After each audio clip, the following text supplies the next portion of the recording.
Okay, the meeting is live. Okay. At this point, I'll reiterate what Taylor said. Please mute so we don't get a lot of background. We can hear everybody that's speaking. Good evening. My name is Warren Levy. I chair the Board of Education Budget Committee. Members of my committee are Irving Fox, Rich Molinaro, Colleen Stanley, and Freddie Visconti. Also with us tonight, we have a full complement of council people: Ben Chenise, Dwayne Perkins, Elmer Palm, John Esposito Jr., Mike Esposito, John Perella, Nancy Kesman, Paul Rotella, Robert Tabersack, Vinny DiGiulio, Frank Salvatore Jr., Emil Bazade, and Roberto Alvarez, and Jack Knapp, and Michael Henry. From our city department, the finance director, David St. Hilaire, and Dan Kerrigan. I think he's with us as well. On the Board of Education, if Gladys is on there, is she on? I was wondering if she would introduce the members of the Board of Education.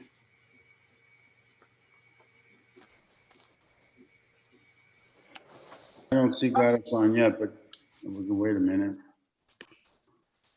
Mr. Levy, I'm here as well, Farley Santos. Oh, very good. Thanks for speaking up, Farley. I do see Gladys on with the mute off. Gladys, are you on? Yes, I'm on. Thank you. But I can't see who's here from the board. I know Kate Canetta's on, myself, Dr. Staff, Mr. Walston. I don't know what other board members that are on. Okay. Richard Ginelli, Kate Canetta. Who is that? Al Russo is on?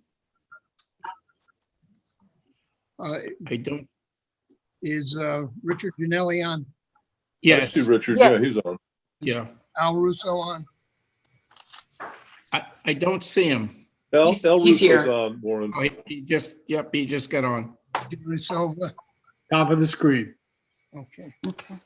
Lauren Daly, Kate Canetta, Joseph Britton. That's what if I missed anybody, please speak up. I don't mean to not recognize you. From the Board of Education, of course, we have Dr. Sal Pasquarello and Kevin Walston, the Assistant Superintendent, and Courtney Lesbia, Director of Financial Operations. Okay, and we also have Kim Thompson, the Director of Human Resources and the Legal Counsel. Correct? Correct. I think I saw her on here. Other than that, did I miss anybody? If not, if I did, I apologize. I think I might have gotten everybody. I see Dean Esposito from the mayor's office as well.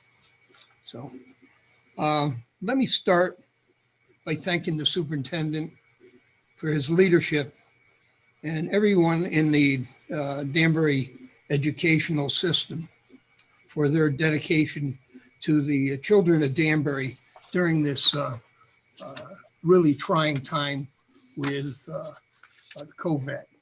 We really appreciate it, the whole community. You really flipped over and met the challenge, and it's still a challenge. I thought tonight I'd start off by just giving a review, basically, of what we have in the way of what was requested and where we are in dollars and cents. The city budget, for those council people that are following along, it's page 334. For the budget year 2021-2022, the Board of Education has requested $149,614,214. That's $13,505,639 increase over current budget. The mayor's proposed budget for 2021-22 is $137,358,575, or one point one and a $1,125,000 increase. This is $12,380,639 less than requested by the board. Last year, 2021, the approved budget was $136,108,575. In the past, I've asked the superintendent to give an overview of the board's budget. This year, I would like to do a little something different.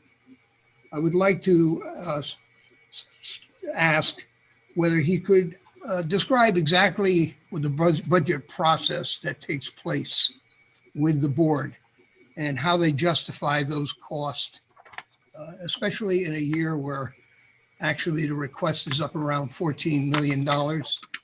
And some of the line items that I look at are increased substantially.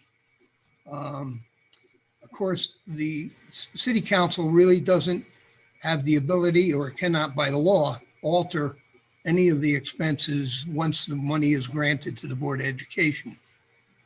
But I'd like to know how they arrive at some of these. So I'm going to ask the same thing of the finance director who represents the mayor's budget as to how he arrived at his budget as well. So I wonder, Dr. Sal, whether you could give us a little insight as to how you arrive at these numbers. Good evening, everyone. Thank you, Mr. Levy. This doesn't begin this year on the budget process. The board has asked, and we've had a multi-year look at our needs as we strategically look forward in the budget, not only in the budgeting season, but in the upcoming years, whether it's for equipment, increased enrollment. There are very new curriculum that's coming, accreditation that's going on. So we try to put a multi-year facet in there. And it's always helpful when we know what the labor costs are going to be. Some years we have a better zero in than others, so this year we knew what our costs are going to be. So, I mean, we begin strategically over that. When the budget process begins, when the budget process ends, like last year, which was a very unusual year and the year before, as we move forward, we pick up items on the multi-year facet and then try to incorporate those into the budget. We then take information from many times from policy that is developed through the state. You'll hear me speak about, funding, having requirements without any resources. That hasn't stopped. There's many things that we're asked to do and we don't have the resources, nor does the state give us those resources. So that goes into play. We have to keep an eye on our students who require special education programming, whether it be in district, out of district. There's transportation that we need to look at with that, along with that students enter in, unanticipated students, how we might have to deal with that with our enrollment increases. And then all of the departments put together their budget based on what the mission of the district is and how they can achieve that. I will tell you, it's become frustrated by many of them because each year, they don't get what they want. Nobody gets what they want. And I'll speak a little bit about the frustrations that they're having, but still we ask for them to give us that information. This year has been an exceptional with the pandemic. The families have been suffering, the social emotional issues, as well as academic deficits. So those were looked at strenuously in terms of to do our due diligence for those students and to make sure we program so that we can mitigate learning loss and also challenge those that need to be challenges. And so that goes into our budget process. It gets to the board has a subcommittee, a finance committee, and many times other board members attend, and they'll go through the budget and look at it. They generally don't pick through the budget line by line, although there are questions that may come up about it, but they look at, are we meeting the needs of the students, looking at different categories. We've been very mindful of, the board has been very explicit about trying to keep, keeping students and teachers in the classroom, students in the classroom with teachers. So we try to cut, as far away from the classroom as possible. And we go through the budget with that kind of lens. What's required, what's the growth, what's the new graduation requirement. And I think those of you that have known me over the years, you've already heard me speak about each year as graduation requirements go from 21 to 25. As our enrollment, such as 2 years ago, we get 400 or 500 kids unanticipated. We get a, and I thank you for the increase, but then the following year, that increase went away. It was a one-time sourcing. Those expenses don't go away while the resources go away. So, that's how it's developed. It gets to the board. The board then, does their query, does their research, does their questioning, and then it'll go back to the finance committee. They will comb through it and then make recommendation to the general board, who would then make any modifications or adopt it. And then it comes to, goes to the mayor, so, and that, I mean, that's sort of the process, thumbnail sketch. I think that's an interesting question you asked me, Mr. Levy, about, what brought us here. I think, Danbury, we have a perfect storm. I mean, this is not news to anyone here. You have increasing enrollments, which are increasing demands of specialized programming. You have a real space utilization problem that we're having, and we have limited resources. You put those three together year in, year in, out, then you get to the point where you see a request that we've made this year. Over the past 10 years, we've tried to be as prudent as we can, because there's no way we don't understand the dilemma of the issues our community is feeling regarding employment, unemployment, and the needy. So, we keep that in mind.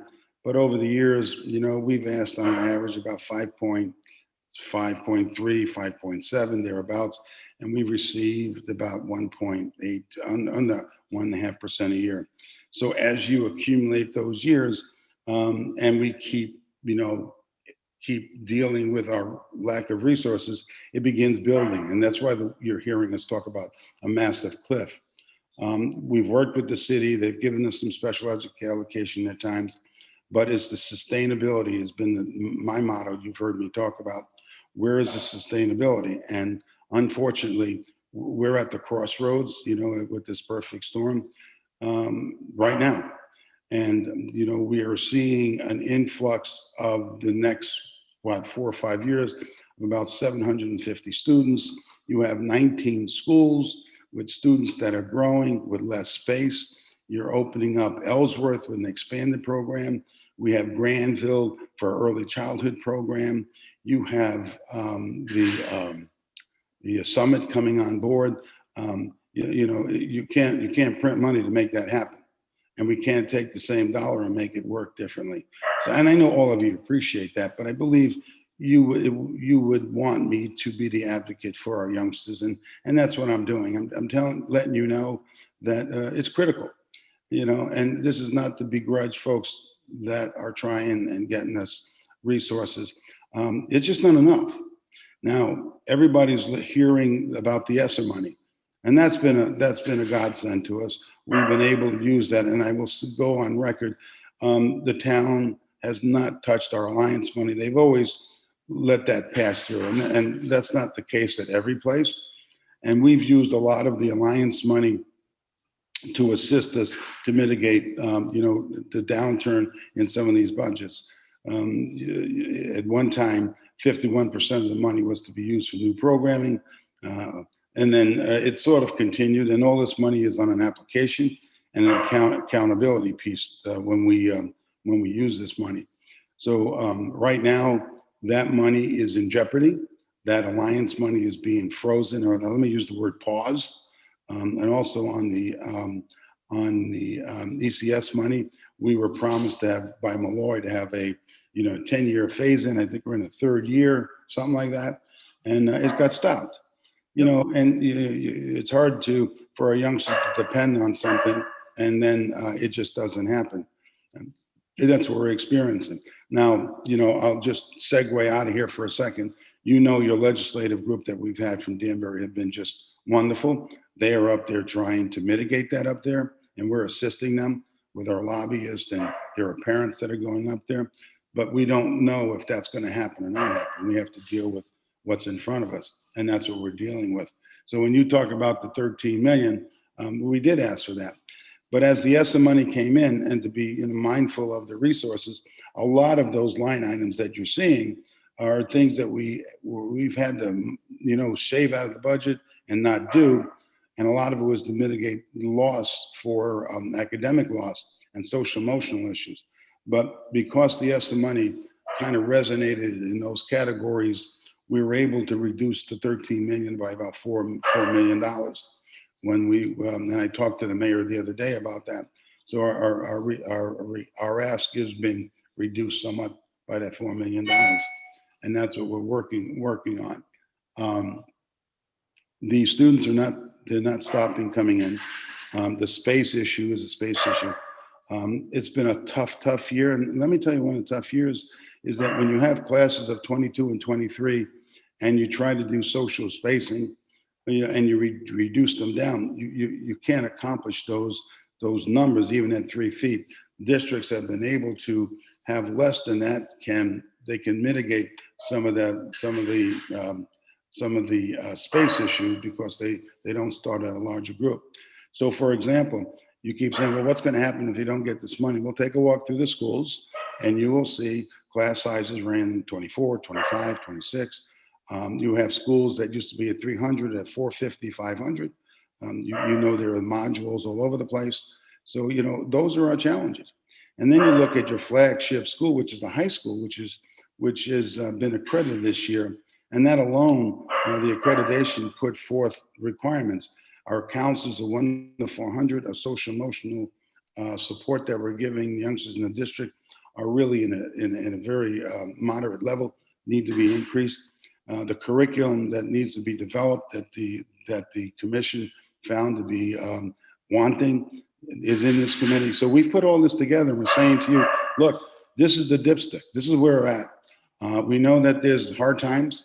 We're going to use our ESSA money, but none of you would argue to have one-time sourcing of money into a budget will create a cliff that we're going to have to face in 3 or 4 years when the ESSA money is depleted, if we don't strategically move along. Mr. Perkins asked me last night, well, Sam, how are you going to, open up that building? Well, we had teachers, we have increased requirements where we're trying to add teachers each and every year.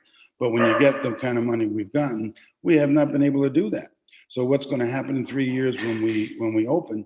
I mean, just on a global sense, if you have a school of 1,400 and we're spending 13,000 a student, you're looking at $21 million. Now, I'm not saying that's what it's going to be. We're going to phase it in, but you would want us to plan incrementally. What we haven't been able to. So it's just the story is a story, but I want to leave you with this thought. We have a wonderful kaleidoscope of resources and students and teachers that work hard, but we can't keep getting the results we're getting the same old way we've been getting them on the backs of these teachers.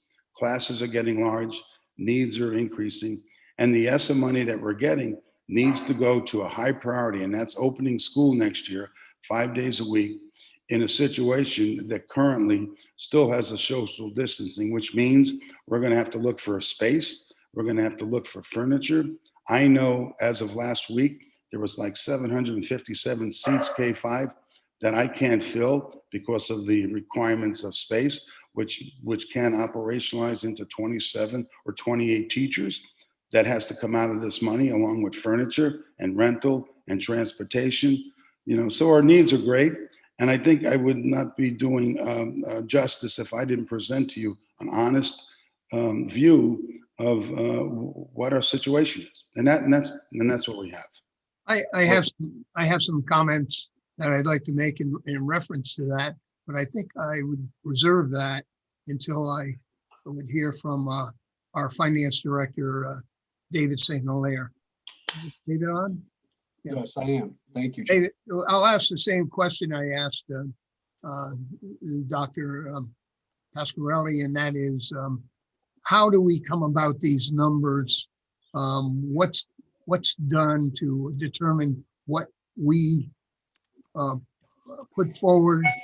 There's a wide span between $13 million span between what the board is asking for and what the city is proposing or the mayor is proposing. How do we cross that bridge, or Yeah. why do we get there? How do we get there? Yes, thank you. Thank you, Chairman Lee. Well, I know it's a big gap, but I think we're all committed to the same goal.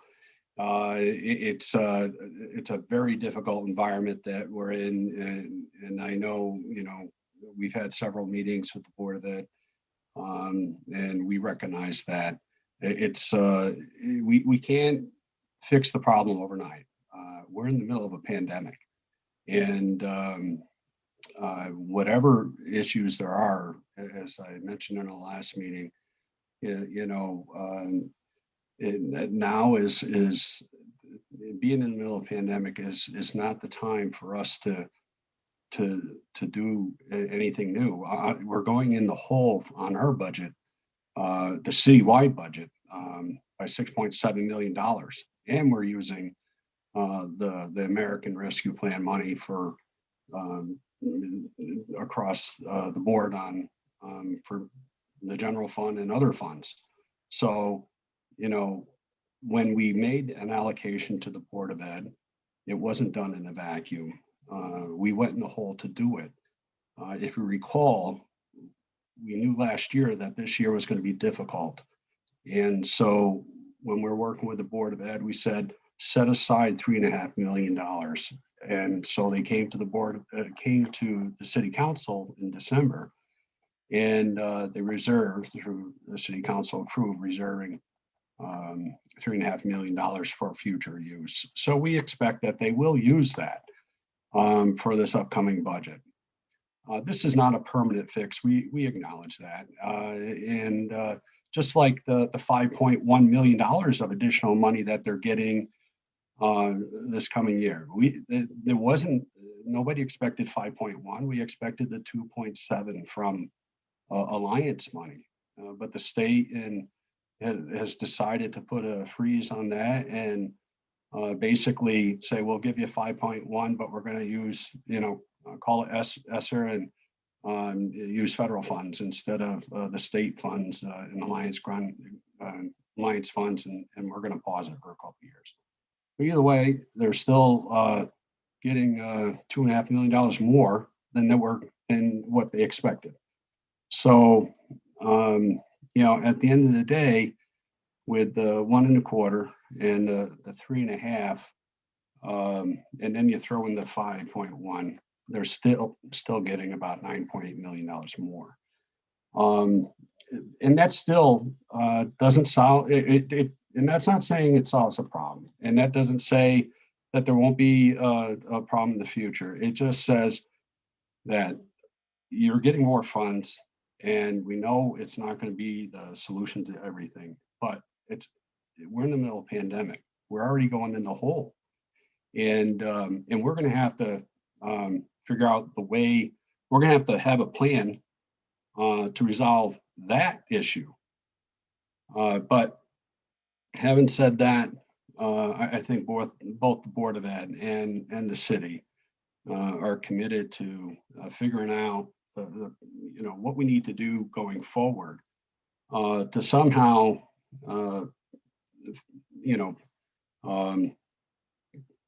understand what do we do when all these funds dry up.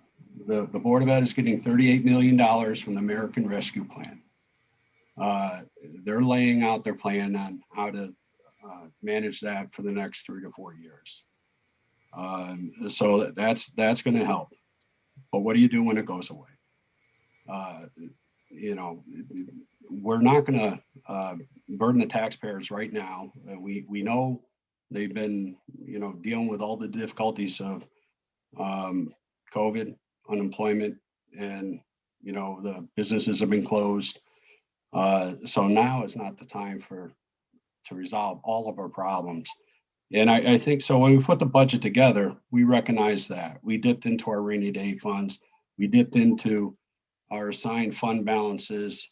We dipped into our unreserved fund balances. We dipped into everything to ensure that our residents are not going to be burdened this year.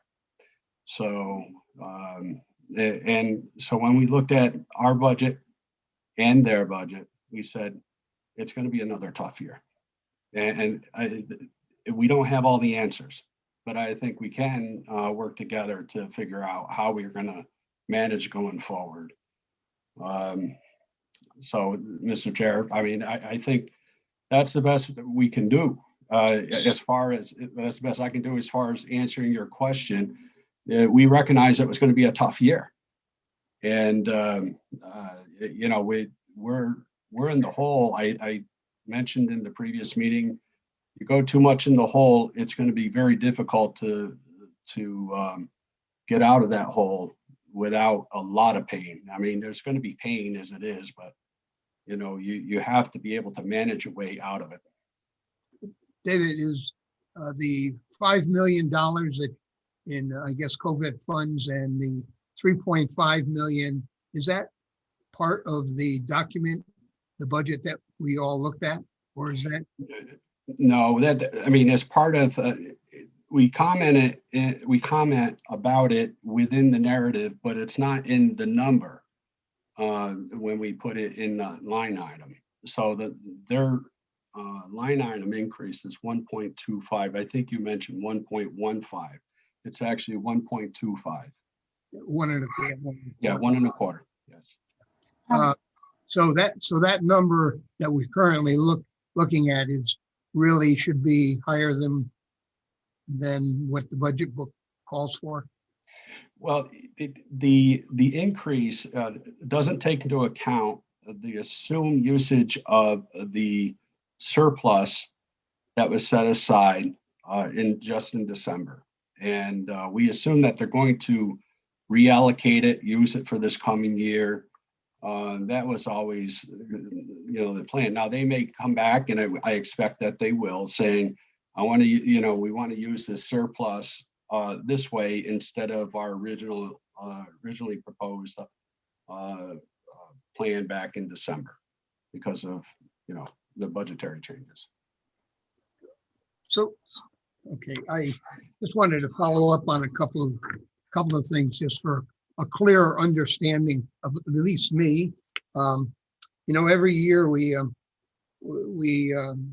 Board of Education gets its budget request, and real estate values don't plummet like some people think they will. And corporate America is still coming to Danbury, and they're flocking here.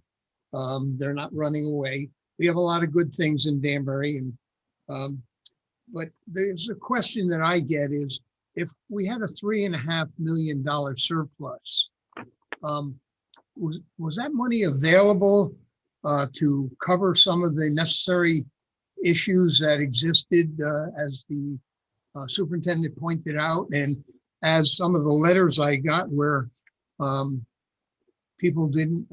teachers didn't have some of the essential needs that they needed to teach kids. I have a couple of letters. I got more than a couple, but I got a letter that I was a teacher that said that they couldn't get their AV systems working, and I couldn't understand why, if we have $3.5 million surplus, we couldn't supply some of those needs. I'll comment on that if you would. Yeah. Because it's a question I get. And you know, and certainly the finance director from the Board of Ed can fill in if I miss anything through the chair. The last year was rather unique for municipalities and Board of Educations. The health insurances, I think, were a big factor in a lot of surpluses because people didn't partake in their normal routines. And so that yield a fair amount of savings. You know, and so, however, that is kind of showing up this year. So this year is a little bit higher than normal. Last year is a little bit lower than normal because they couldn't go to the doctor. They didn't have their routine exams and follow-ups and all those kind of things. And this year, you know, it's people are starting to, I hate to say, get back into their regular routine because that's not happening. But some of those deferred expenses are maybe costing a little bit more, and because if they weren't treated before, you know, something that could have been a little bit prevented or preventive care is now a treatment care. So that, you know, that was so you had savings last year. You're losing some of that possibly this year. Depends on how it was budgeted.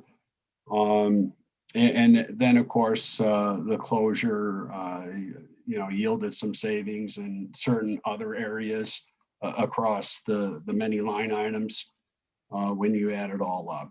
Yeah, so that's what ended up happening. Of course, with the closure, you couldn't do a lot of things. You're not going to be ordering supplies. You're not going to be doing a lot of things. And we saw the same kind of thing on the city side. And you know, we didn't really have, you know, we slowed down a lot of these the normal purchases that would have occurred from March through June. People were not in the office to do it. They just didn't have a need to do it. And Are you really saying that you basically froze any expenditures in preparation of the storm, you might say? Is that what that well, we did that too. We did. And some things you can control, some things you can't. If you have a contract, you know, if you have certain contracts, you may be able to negotiate if they're not providing the full service because of COVID. You know, bus contract would be the big one. You kind of have to fight on that one. You know, even though they're not providing the service, I know Courtney went through a lot to try to get some return on that. But you know, you're not getting the full value on that. But other contracts, you know, they're David, also the governor's executive orders prevented us from coming back, keep people employed. We had quite an expense with the food cafeteria. the food one's a big one, right? Big one. Exactly. You know, Mr. Levy, and you know, had to make choices about how we can utilize those funds, but our hands were tied. We know, we kept our folks on. We had them employed, and that was a challenge. I think the hope is that, like we're seeing in some of these other situations, we hope that maybe they'll provide some specialized funding for those gap areas. You know, I mentioned it in an earlier presentation in regards to, say, the ambulance fund. You know, that was one of those things that was kind of fell through the cracks. Nobody realized how hard hit ambulance business, you know, the ambulance services were during this pandemic, and still are hit. But no real funding has been provided for that. And maybe they'll do the same for the food, the home delivery and the food service that you guys have provided over in the Board of Ed.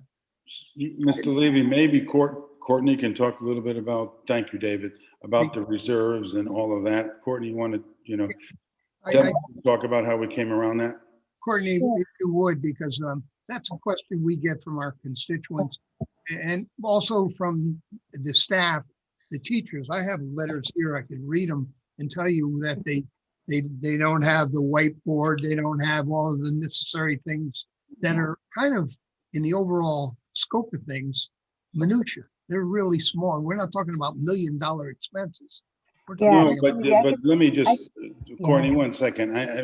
If anyone needs things like that, of course, we would try to get. What happens from the global perspective, when you're buying reading books and you're buying materials, expendables, you tend to buy the things that you're going to put in kids' hands, and then other things don't seem to get funded. Anecdotally, they sound, this is ridiculous, but it does happen. It does happen. And I've said publicly many, many times to thank the teachers who have gone out and, quite frankly, spent their own money, $300, $400, $500 to do some things. That does happen, Hank, Mr. Levy, and we try not. And our intent is, of course, to provide the tools to the teachers. But that's what I was trying to say an hour ago. You have to make choices. And, and that's what we try to do. Go ahead, Courtney. I just want to make that point. Thank you, Dr. Sal, and thank you, Mr. Levy. You will hear a lot of that from our teachers, because I do think, sometimes we've even used those. We've been very creative in Danbury, so you'll see sometimes they have those wipe-off chalkboards with projectors rather than the computer-based whiteboards. They are missing supplies. I mean, I will say that I've seen that. But I did want to specifically address the $3.5 million. So David and the city worked closely with us. A majority of the savings were related to health insurance, as David mentioned. We are self-insured, so we see some ebbs and flows in our insurance based on trends. It's less predictable when you're self-insured, but we achieved a lot of savings when we went self-insured over many years ago. So over many years, you see savings. In a given year, you might see an ebb or a flow. So what you're required to do, you're mandated by law to fund the insurance corridor. So there's an amount that you're required to set aside in reserve to account for those ebbs and flows. So we very prudently, working with the city, set aside funds that the council, thank you, voted on to allow us to hold aside to account for that insurance reserve. You typically don't like to use reserves for an ongoing operating budget. So our hope was to utilize those reserves for fluctuations in special education, so we could budget appropriately, but account for any anomalies that would happen in any given year, not have to take from other programs. You also authorized us to set aside some funds for IT to restore our IT reserve for things that are considered one-time in nature, not ongoing maintenance, because that would build a gap. So special education, the health insurance reserve, and then a special emergency reserve for us, given the nature of the pandemic for this year. So that was the $3.5 million was attributable to two main causes. It was because, as Dave said, we were seeing a downturn in our insurance this year, and our actuarial assessment allowed us to mitigate some of those savings ongoing in the budget, but with the idea that we would then fund the reserve appropriately to account for any of those potential fluctuations in the future.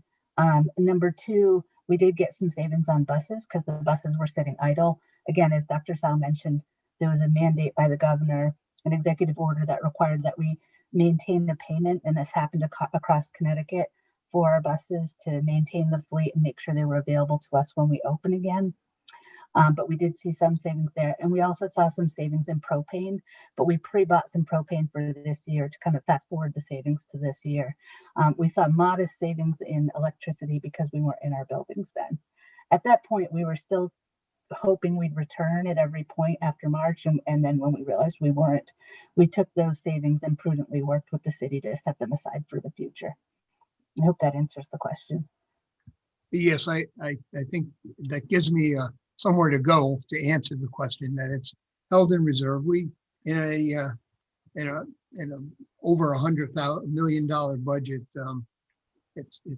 it can fluctuate. I understand that, but I do get, like I say, letters for relatively small items that teachers are not getting in the classroom that are probably for $100,000 you could resolve a lot of their issues. Now, when you need see, that's the issue, and the PTO, and I want to publicly thank them. They've been able to backfill some of that stuff because we're focusing on the teachers, the support for them, the social emotional, trying to get counselors and trying to get social workers and psychologists, things that really support, what we don't see, the gray back there that needs to be supported instead of the thing that's operationalized. So, I mean, that's where we've been focusing our money and trying to build that up. So some of those day-by-day things don't happen. And then for that, I apologize. But I do want to thank the PTO and the parents that have helped us. Kevin, you're on here. Any comments about the teachers and the social emotional that you want to comment? Mr. Walston, my assistant superintendent. At this time, Good evening, everyone. So we have had an opportunity to get out in the community and speak to many of our parents and families and various constituency groups, oftentimes reiterating the need and challenge around student enrollment growth. And I know Dave had alluded to this earlier when talking about, perhaps the time is not now, but also acknowledging that there is a challenge before us. And so we've continued as part of our community relations committee is talk about the concerns about on the other side of this grant, handing over a huge bill to the Danbury community in the form of a tax bill, trying to address the increased enrollments in the district. And so, prior we had talked to our community. And so I know earlier, Mr. Levy, you had asked about why such a significant increase in this year's budget. And this doesn't necessarily represent the entire increase. But for example, I know Sal had referred to our guidance counselors, where we are at the moment a 400-to-1 ratio. And so that number may or may not mean anything to people on this call, but just for some context, those numbers are typically 250-to-1. And so our sister districts like Norwalk and Stamford, those ratios are closer to 250-to-1 versus the close to 400-to-1 that we are here in Danbury. And then of course, when talking about teachers, I know we continue to talk about the academy, and that's certainly appropriate with 1,400 students projected to be in that school in 3 or 4 years.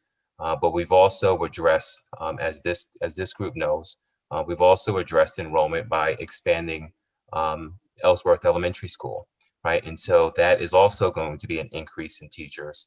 And so our concern along the way has been some type of ongoing incremental investment to make sure we can continue to fund these projections. I know Dr. Sal had alluded to earlier, we're expecting about 750 students in the next 4 to 5 years. And so that's certainly going to, in our eyes, justify ongoing investment to make sure that we can, of course, one, address the contractual obligations that we have in the district. But we know based on the demographer's projections, investments we've made, trying to approve a bond, which we're really excited about. But we need to staff these buildings. And we're really concerned about, 3 or 4 or 5 years from now, what this is going to mean for the city. And being faced with a huge bill for all of our taxpayers, not to mention myself. But thank you, Dr. Sal, I appreciate it. Yeah, Kevin, I was looking, I guess we got a little reprieve, at least on the budget book. This year, we're going to have 114 less students enrolling. Is that what it is? yeah, but what's going to happen, Ms. Lee, for example, what happened Yes. is, Okay, Dr. Sal, sorry.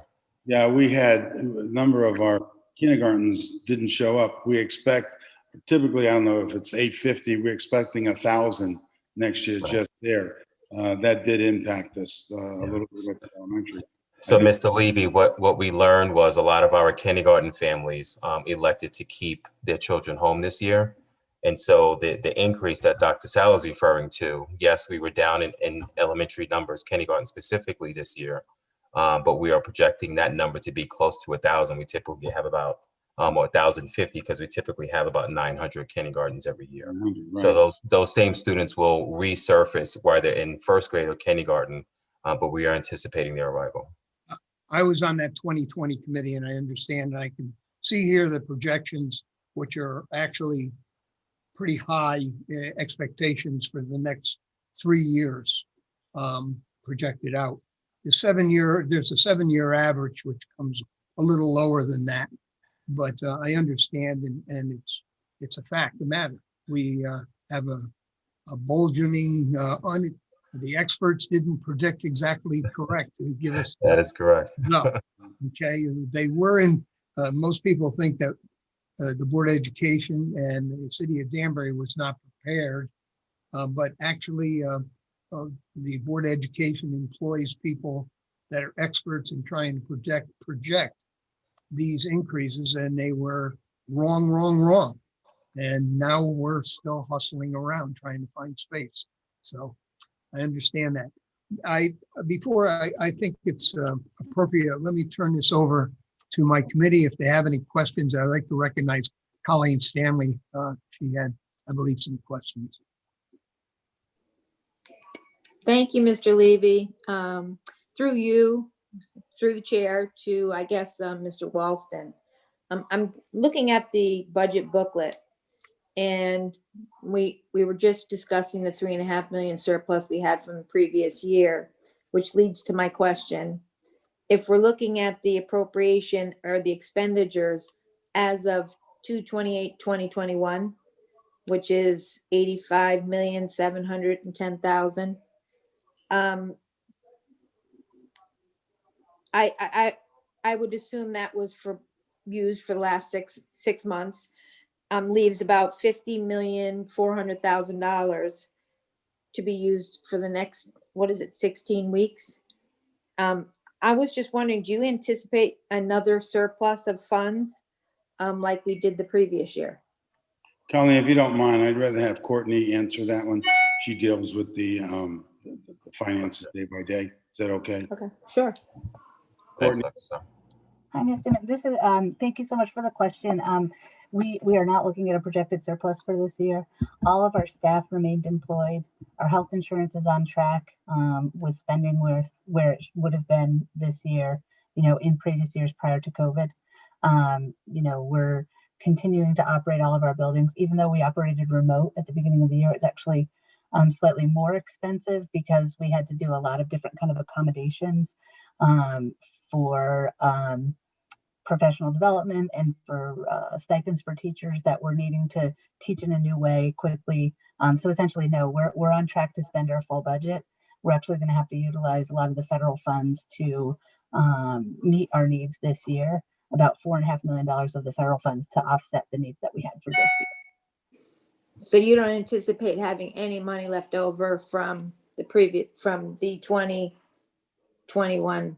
No, the leftover from last year was strictly due to the pandemic and some minor health insurance savings that we saw prior to the pandemic. Both of those are accounted for in this year's budget.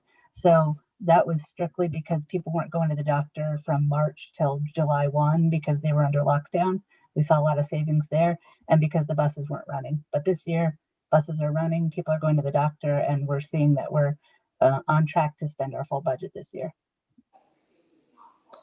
So from February, from the beginning of March until mid-June, Yep. You anticipate spending the $50,400,000? Correct. Yes. Okay.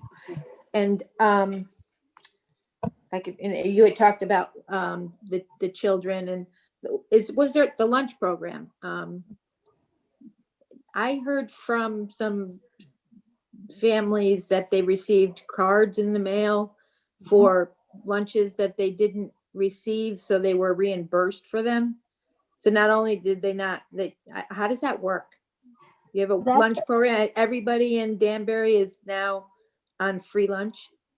So, that's an interesting question. So last year, through social services, the state of Connecticut made available to all families that were either on the Husky program or on some form of social service recipients, not necessarily in the food program, they could get a benefit of it. I don't remember the dollar amount to spend at eligible places as though they were on a SNAP card.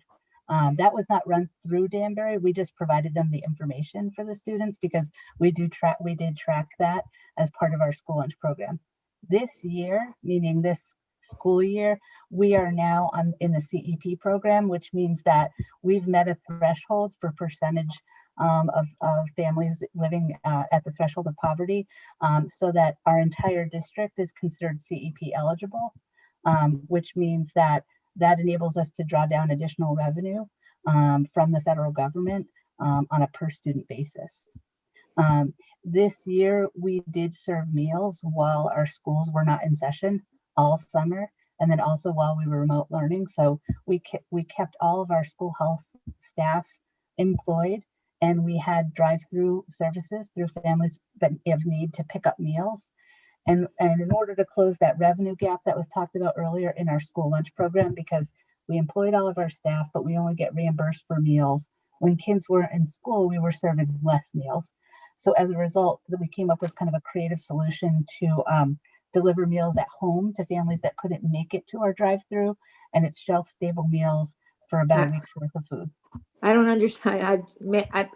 Maybe you lost me there. Oh, I'm sorry. I was talking about, I know of families that received cards in the mail Yeah, for, for each child that they had in the public school system. And Yeah. you're saying we not only sent cards out to every child other than, I think it was the high school, maybe the academy that didn't, no, yeah.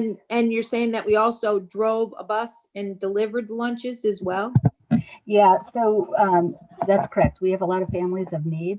So to meet that need, we, like a lot of our other districts, were encouraged to, we had to continue to feed families while they were learning remotely. So yeah, the card itself was handled directly by the state. We really, as a school system, didn't have any involvement with that, much like social services gives out food benefits. They did that through social services. We just provided some information because we track that information for our children to the state, but they administered that program. It wasn't run through the schools, but it was a benefit afforded to our families. In addition to that, we're required to feed our families while they're in school. And so during the remote learning time, we ran a drive-through so people could drive up and pick up a meal if they were in need for a breakfast and a lunch any day that the kids were in school, which would have been Monday through Friday, regardless of whether or not they're full remote, hybrid, at home for any portion of those days. And we get reimbursed by the federal government for that food distribution. Okay, thank you. And this really, this is a question that I've been wanting to ask. How are we doing with, and I'm not sure who I could ask this through the chair to whoever wants or whoever could answer this. How are we doing with the teachers wanting to get vaccinated and their attendance? Do you have like an amount of teachers, sick lists, or what have you? And also to go along with that, when we had the hybrid, was attendance taken for even for the children? And how is the attendance? How was the attendance? But Colleen, let me just start there and then finish with some. Yes, we do take attendance, and this year the state board had a mandated reporting system. And in the beginning was better than towards the end here, so it does vary. And we can get those numbers to you. I'd appreciate it. Yeah, they're not as good as they were when we were in session full time, but they're okay at this point. And then before I move this to answer your question, I have to publicly thank Kara Prenti for running the clinics in town. What she has done has been nothing less than remarkable. I'm so glad that the city recognized that and appointed her. It was through her leadership that we've been able to organize these clinics, which permitted us to really do a good job of vaccinating. But there was a yeoman work that had to be done. Kim Thompson, I know that you're on. Maybe you could respond to Colleen. Sure, absolutely. I think we had a pretty significant challenge when the pandemic first came and we closed that spring. And it challenged us through the summer months to work with all of our teachers who, for whatever reason related to a serious health condition, required some sort of an accommodation. And so I met with probably now over 200 employees one-on-one on Zoom, very much like this, to talk through issues of disability and accommodation. And as we worked through some of our students distance learning, some of our students hybrid, we were able to shift a lot of working conditions for people who needed to accommodate their need to work from home or Zoom in to classrooms. So we actually, in hindsight, looking at our attendance from teachers, we did pretty well. There were very few who went on full leaves of absence, and there were quite a few who we were able to accommodate with this kind of work from home accommodation. Now that the vaccine has been available, that ran through my office and Kelly Truchas's office. We did, I think in the end of the day, probably about 1,200 of our 2,000 employees. Many were teachers, I can tell you anecdotally. For reasons related to privacy, we did not keep data about how many teachers as opposed to other staff. But I do know that NEA Danbury did survey their members and they were anticipating about an 80% take up of the vaccine. And looking at the numbers that we did, coupled with folks who got vaccinated in other areas and other places and people who have had the virus, I think we've done really some pretty good work on blanketing our employees, at least with one of those, either the vaccine, some kind of immunity, or a vaccine through kind of another location through VAMS or somewhere else. We have not seen, we have seen some difficulties in absenteeism, most recently in the last few weeks. A lot of that is attributable to side effects from the vaccine. So we did try to run our clinics on Friday afternoons and Saturday so that we would minimize absences because we do have some challenges with substitutes. So it really is kind of an all hands on deck when someone is out sick. And so we've been able, I think, to survive the kind of episodic peaks and valleys. I think we're going to see a little bit of an issue after the break. I think there are a lot of people traveling, and we're going to see some kind of issues in that first week or two after the break. But I think on balance with our employees, we've been very, very happy to see that attendance has been really pretty solid. And that part of that is because we've been able to accommodate people that needed some kind of adjustment until the time that they were fully vaccinated. Okay. Okay, Are thank there you. any other council members on the committee that have any questions? Yeah, Mr. Chair. Irving Fox, yes. Yeah, thank you, Mr. Chair. I guess through the chair to either Dr. Sal or the city or school finance director, just want to clarify one question that I had. In listening to the mayor's budget presentation, it appeared that the request by the school board originally was 14, I think adjusted to 9. It appeared that through the local contribution, the state and the federal money, that the board's requests would be met in aggregate. So that's the impression that I got out of the mayor's budget proposal. But since then, it sounds like I just want to confirm that is in fact true, or based on what's been proposed, is there still a gap between what the board's approved and subsequently adjusted and the funding sources that exist to cover that? So I guess I'd just like some clarification on that. If it's all right, Mr. Levy. Yes, please.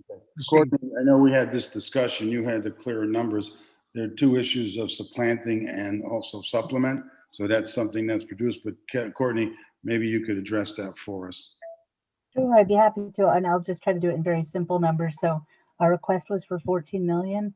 That included a carry forward request as well as the new things that Dr. Sal has spoken about. So it's 14 million. We were able to mitigate that with about $4 million of ESSER funds. That doesn't come without a challenge because those funds don't go on. They draw down and they're gone. And these operational costs are ongoing. So I'll first start with that by saying $13 million, we used about 4 million of it for things that were eligible under ESSER that we are allowed to draw down and utilize the funding for. So for example, some of the social emotional things that we were proposing in the budget that are lacking in our operational budget, like for example, guidance counselors, social workers, behavioral specialists can be utilized, ESSER funds can be utilized. So again, 13 million, 4 of it in ESSER, left a $9 million ask.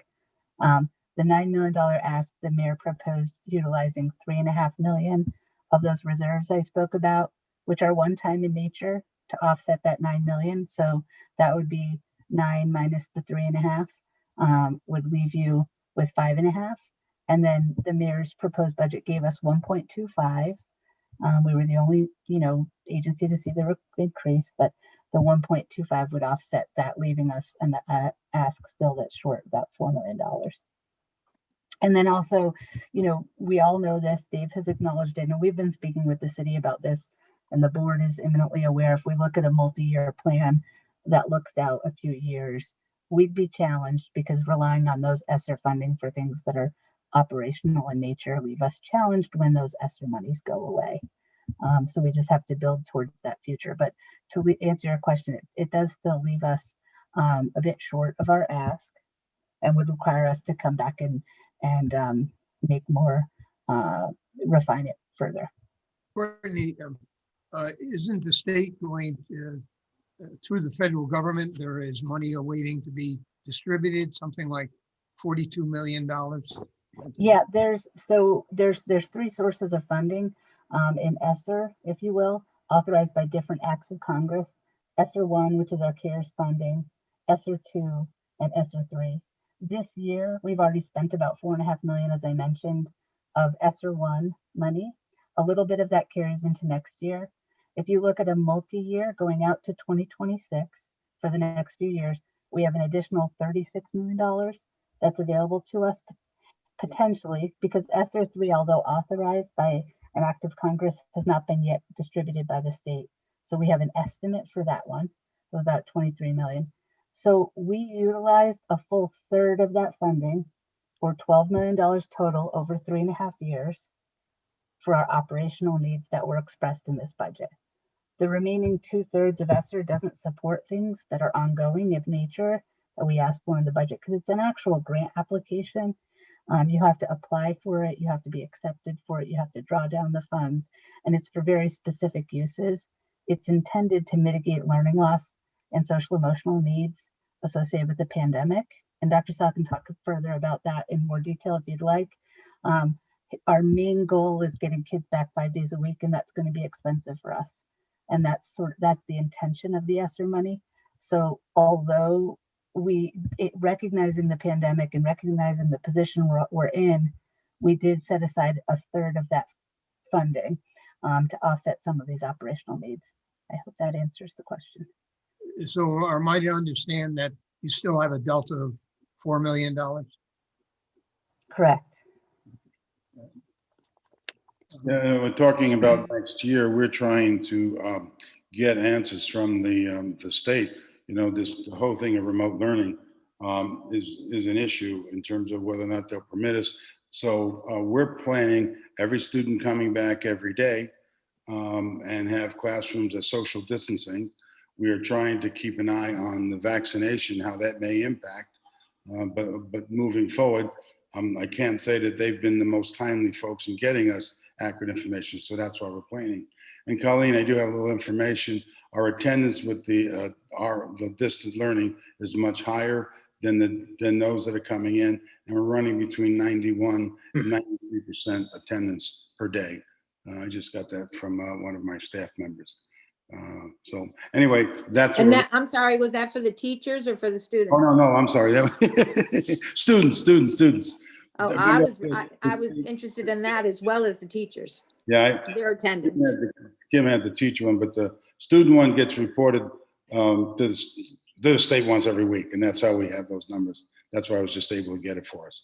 But that's the issue that we're facing with the ESSA money. We're still waiting to understand, as recent as last Friday with the state superintendent, that the interim were asking questions that you're asking me here, you know, and they were very explicit, saying mitigation of loss, extending the day, summer school, and coming back 5 days a week and supporting learning during the year. They expect predominantly that money to be used for that, which, as you would know, requires transportation and salaries of folks in order to do that work. So that's all part of what we're waiting for. And the $10 million that Dave talked about, the governor split between 2 years, but you know, that's not going to be the way we're going to be able to spend that because of our needs. That's the issue. And we've tried to be, you know, strategic in the spending, as Courtney just said, to spread it out over the years in order to, you know, support our kids. But we're going to have to relook at that, obviously, as we braid these funds. Now, we don't know what's going to. Congress has approved those trillions of dollars. There will be some money trickling into Danbury, large or small, from that money. Is that correct? Yeah, we were figuring on that. And it's going to go to what we just talked about, a lot of that. You know, we've been asking about this notion of, can it supplant things that we're doing, or does it have to just be a supplement? And, you know, I wouldn't say we're getting great clarity, But if you haven't instituted something, you can't supplant it, is sort of the words that we're getting. So we're just waiting for more direction in those areas. But, you know, our focus is opening next year. And it's, as Courtney just pointed, it's going to be very expensive unless things change with the CDC in terms of their recommendations and requirements. Do I have any other questions from committee members? I do, Warren. Rich Molinaro for the first time. Go ahead, Rich. Thanks, Warren. First of all, before I ask my question, I just want to give a shout out to the teachers at Rogers Park Middle School. My granddaughter, who happens to live with me, does a virtual learning program. She's doing fantastic.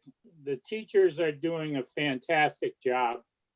And I want to give them the kudos that they deserve.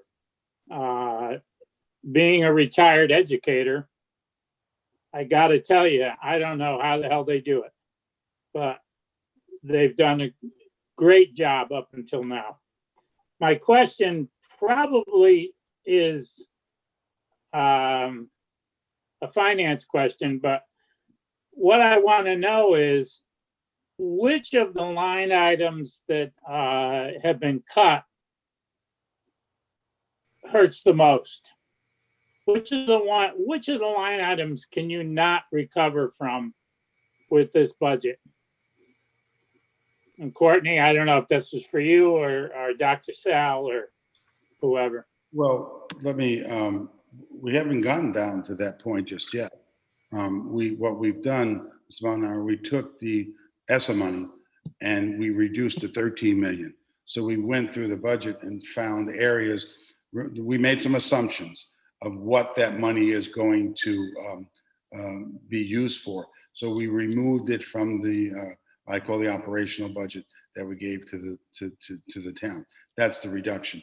Our next step now would be to look at that, look at the 9 million or the 8 million, 8.5, and figure out in there, how do we fund as close to the students as possible while not jeopardizing their academic success, and we'll start making cuts. If you look at our budgets in the past, what always seems to be sort of this traditional methodology of coming through there, you know, reduction of administrators, the number of 1 to 400 that Kevin talked about. We've always had counselors in there, reduction of counselors, reduction of teachers that aren't necessarily in classroom.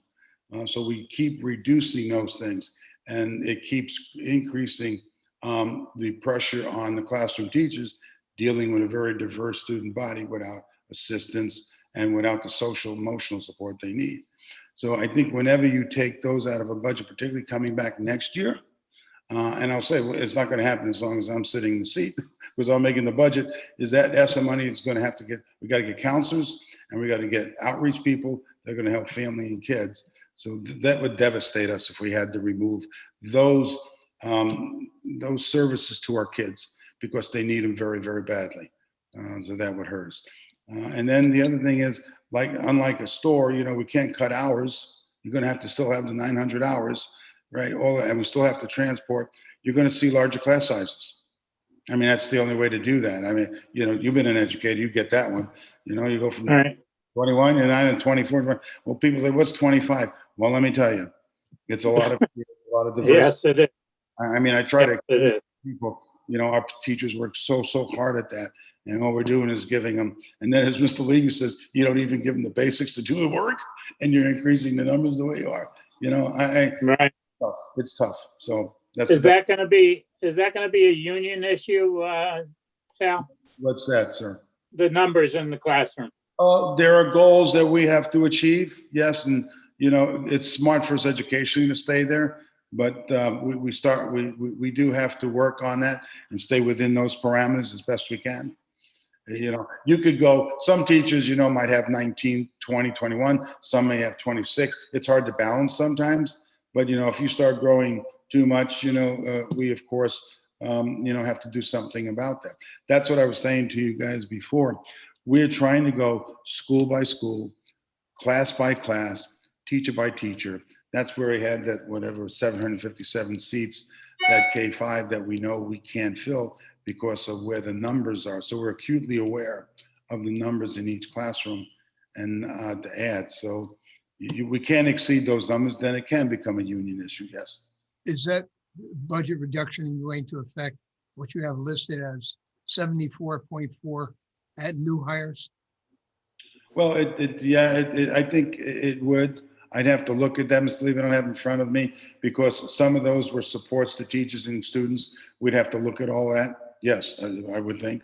Because the primary part of the budget, if they're not teachers, would be salary and benefits to reduce. And we'd have to go there as best, for us to do the reduction. Or we'd have to try to mitigate that somehow in some of the ESSA money. The Alliance money is frozen, so we were able to mitigate some of that. But we can't, so we're going to have to supplement and use the money that we didn't get in Alliance to pay for this year because they're one-time expenditures along with the other. So that may be impacted. We'd have to look at the budget in order to make that determination. Kevin, I know you've been waiting, and I'm sorry. I don't know if you have something to add to that. Kevin? No, I'm okay on this part, Dr. Sal. Thank you. Does any other committee members have any questions? If not, I'll open it up to council members in general. Any questions? Mr. Levy? This Jack Knapp? Yes, sir. Councilman Knapp, go ahead. Thank you. Through you, I guess to Dr. Sale. The ECS funding that you mentioned has been frozen. My question is, when we budgeted last year, the ECS numbers that you put in, did we get the amount of money that we were due on that? And also in this year's budget that you've prepared, how have you prepared the budget with ECS funding? And I guess the last part of it is, and I know nobody's got a crystal ball, but do we expect that freeze to be lifted in any time in the near future? So I don't know if it's for Dr. Sale or for Courtney, but let me start with your last question.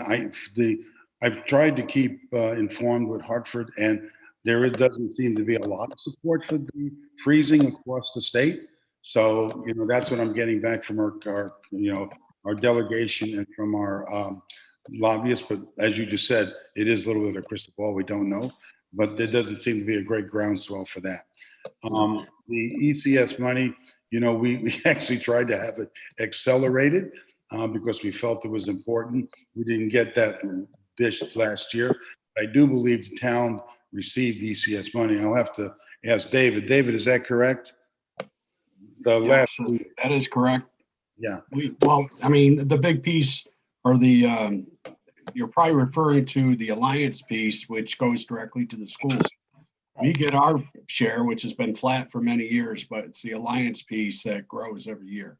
Yeah, we grow by about 2.7 million every year. The formula is adjusted to account for increased population, Councilman. And as Dave mentioned, the share has stayed flat at the city level, that at the pass-through level, and that adjusted formula was supposed to get us the money we were supposed to get the full 54 million, total that we were due in 2019, but they spread it out over 10 years. We're now at 37 million.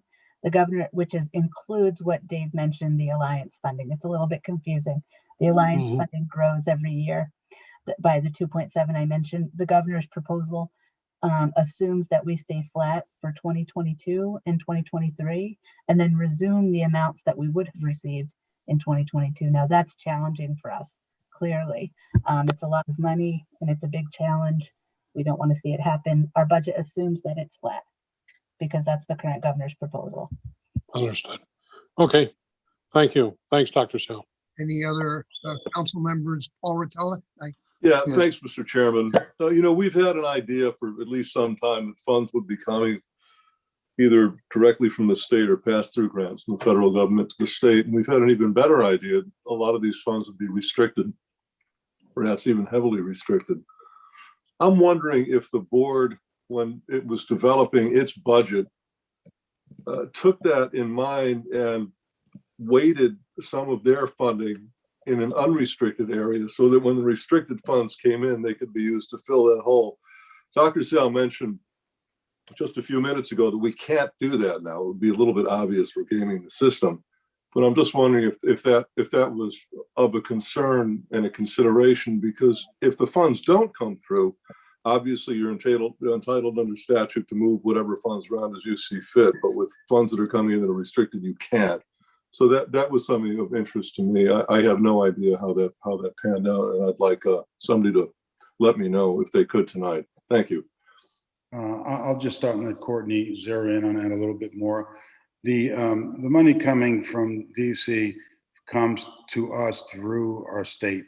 The state, I'm trying to think of how many billions they're getting. They're going to hold money back that needs to be used for other activities. They will then pass it through the next 169 towns, right? So where the numbers you're hearing have been adjusted because there was some calculation issues, but in fact ours went up a little bit. New numbers that we're looking at a little bit better.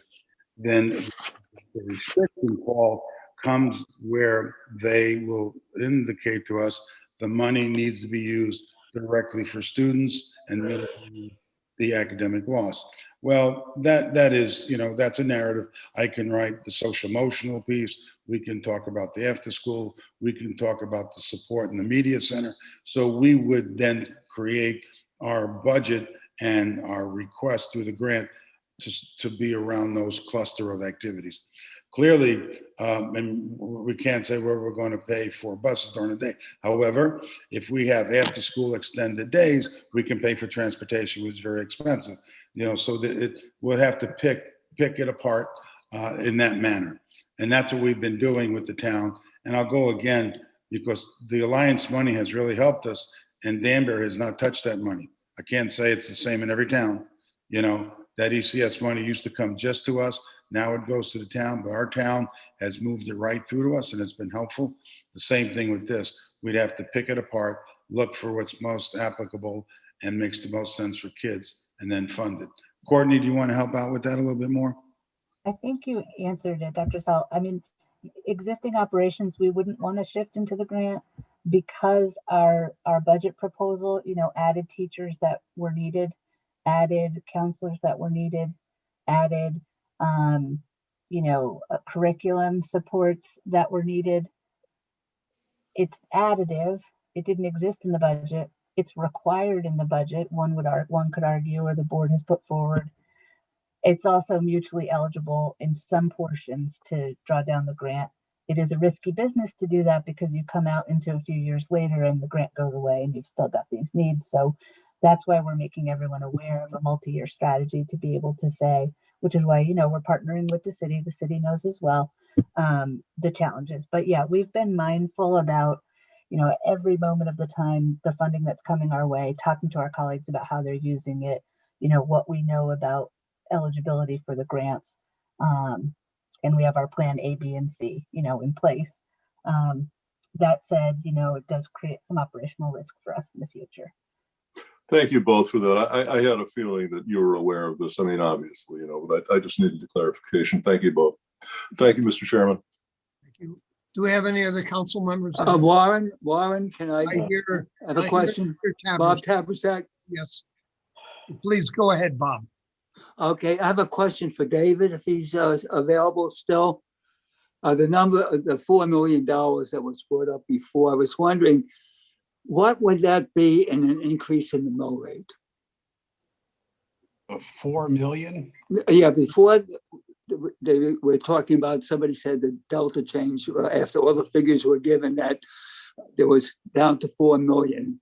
And I was wondering if it was 4 million, what would a 4 million increase mean as a mill rate increase? It's about in the budget? 50 cents, 50 mils. So you figure one mill is about $8 million. So if you're going to go up $1, you're going to go up $8 million.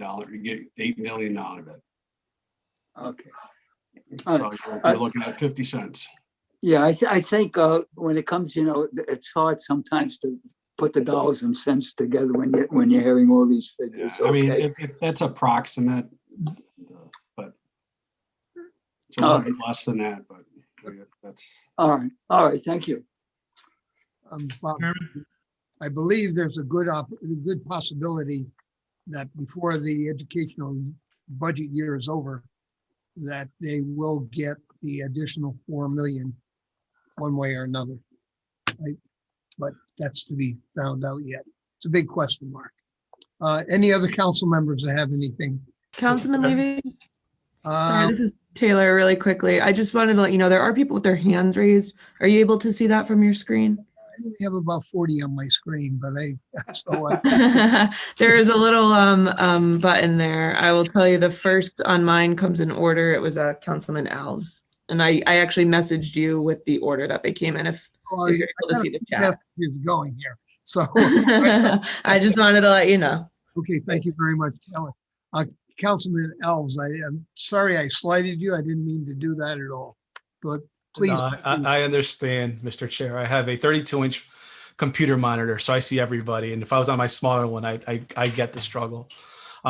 Mr. Chair, through you to the Board of Ed, I want to ask, what amount do the schools need to meet their current levels of services?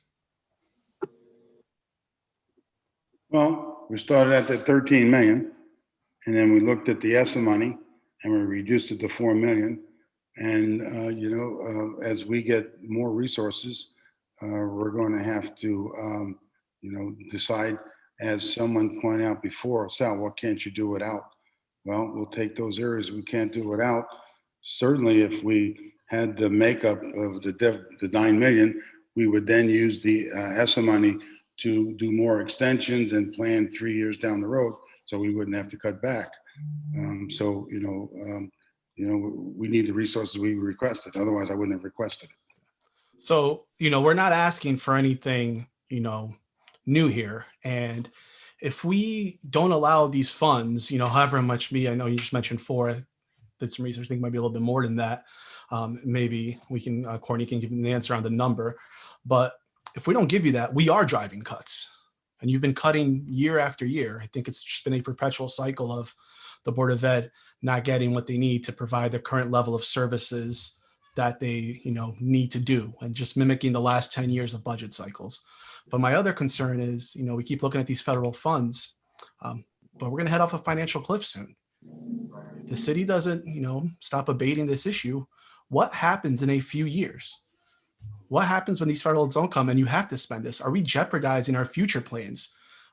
All of us here, I don't think there's one person on this call who isn't excited about the Career Academy. But by not funding now, are we jeopardizing the plans?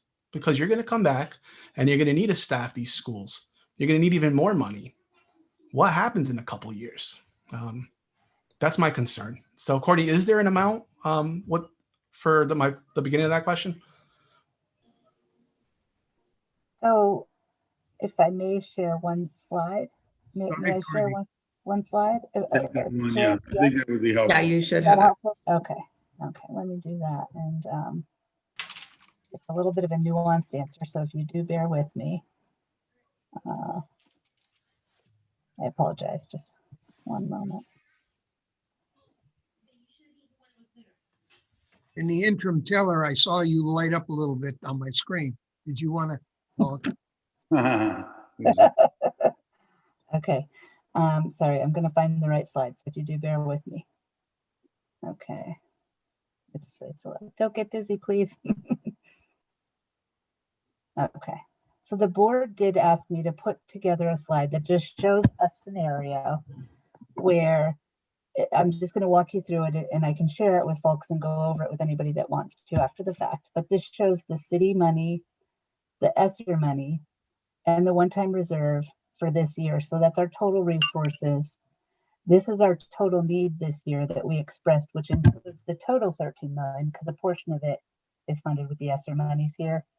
And so with the city's funds that were given and with the one-time reserve, that leaves us a roughly $4 million hole this year.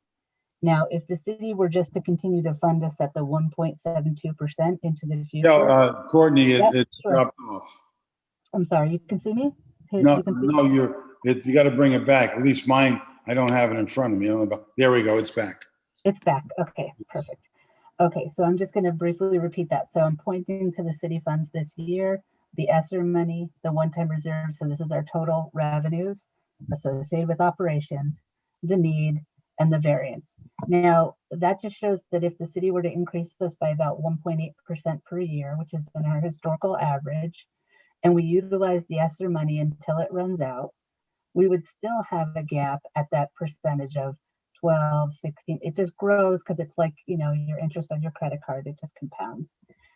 The bottom scenario shows something sort of more moderate and reasonable. If, for example, the city were able to fund us there, what the growth would be over the future and into FY 2026 when those ESSER monies go away, just because, you know, an investment now in an ongoing operating cost incrementally would reduce that cost in the future. That said, I'm also showing down below the line, we're hopeful that we get the matrix money that could offset some of that. And we're hopeful that this doesn't happen because I'm showing this alliance increase as frozen. And then I'm only showing the increment because the full 37 million is already planned for in the things we're doing. It's buying kindergarten teachers, it's buying ESL teachers, it's buying our critically needed data assessment group that has mandated reporting back to the state. It's buying some of those curriculum components to meet the accreditation. This is the incremental amount that we get added every year in that budget document. If this were not frozen and it moves forward at the rate it's supposed to, that would also further offset some of those needs in the future. So we're challenged this year. We're challenged by the fact that the alliance money was frozen, and we're just challenged by the fact that it's a pandemic. Usually, the city's challenged, we're challenged. This just shows kind of how, if we continue to not address those challenges, it could grow to a really big gap by the time we get to the future. Does that answer your question, Councilman Alves? It does. Thank you very much. I think we all see this here. We've been heading this for years. This isn't new, but thank you for, you know, giving us the numbers there. Mr. Chair, thank you for allowing me to ask the question. Thank you. Is there any other, certainly. Mr. Chairman, if I may. Mr. Visconti. Thank you. Probably to Dr. Sal, a couple quick questions. Dr. Sal, how do you come up with the figures of new students coming in over the years, 2 years, 3 years, 4 years? How is that done? We hire a demographer, as Mr. Lee said, actually, the best that we can find. 2 years ago when they missed, you remember that, they just missed it because of the immigration issues that we had students unexpected that came from all over. But they do childbirth, they do the birth rate, they look at the mobility rate, they do a very comprehensive job, and then they can miss it sometimes. So we don't dare do it. They do it, it's costly, and we just ask for updates every year. They go to your building committees and the building department, they look at new permits, new bills, they do all of that comprehensive work. And then they estimate apartments and homes. They even have formulas for people leaving their home, moving to condos, being backfilled by families. So they do a very comprehensive job. So that's how we rely on those numbers. And are they pretty good at, they're only good the first year or two. Quite frankly, you get out there more than 3 or 4 years, they become questionable. That's why we have them updated every year. Some years they miss entirely, like they did 2 years ago. One more quick question, if I may. I read, I think it was the other day, or a little bit of an article on perhaps using Danbury students would go here, there, or everywhere, or we're looking at different types of buildings or empty schools, such as in New Milford or Brookfield or New Fairfield. Is there anything that's being followed up on that? Oh, yes. I mean, that's 24/7 on all of that. Okay. From modules to empty buildings to box stores to everything. In fact, Kevin, I was going through every classroom again. remeasuring, because with the vaccination, we might be able to get more room with teacher zone areas.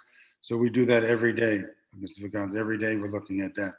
We're going to have to come to the board soon and say, here are our proposals, and but all of those things are in play. All right, thank you, sir. Thank you, Mr. Chairman. Thank you. I'm getting clued in by Taylor on who's looking. I think Mr. Salvatore Jr., friend, you'll be recognized by the chair.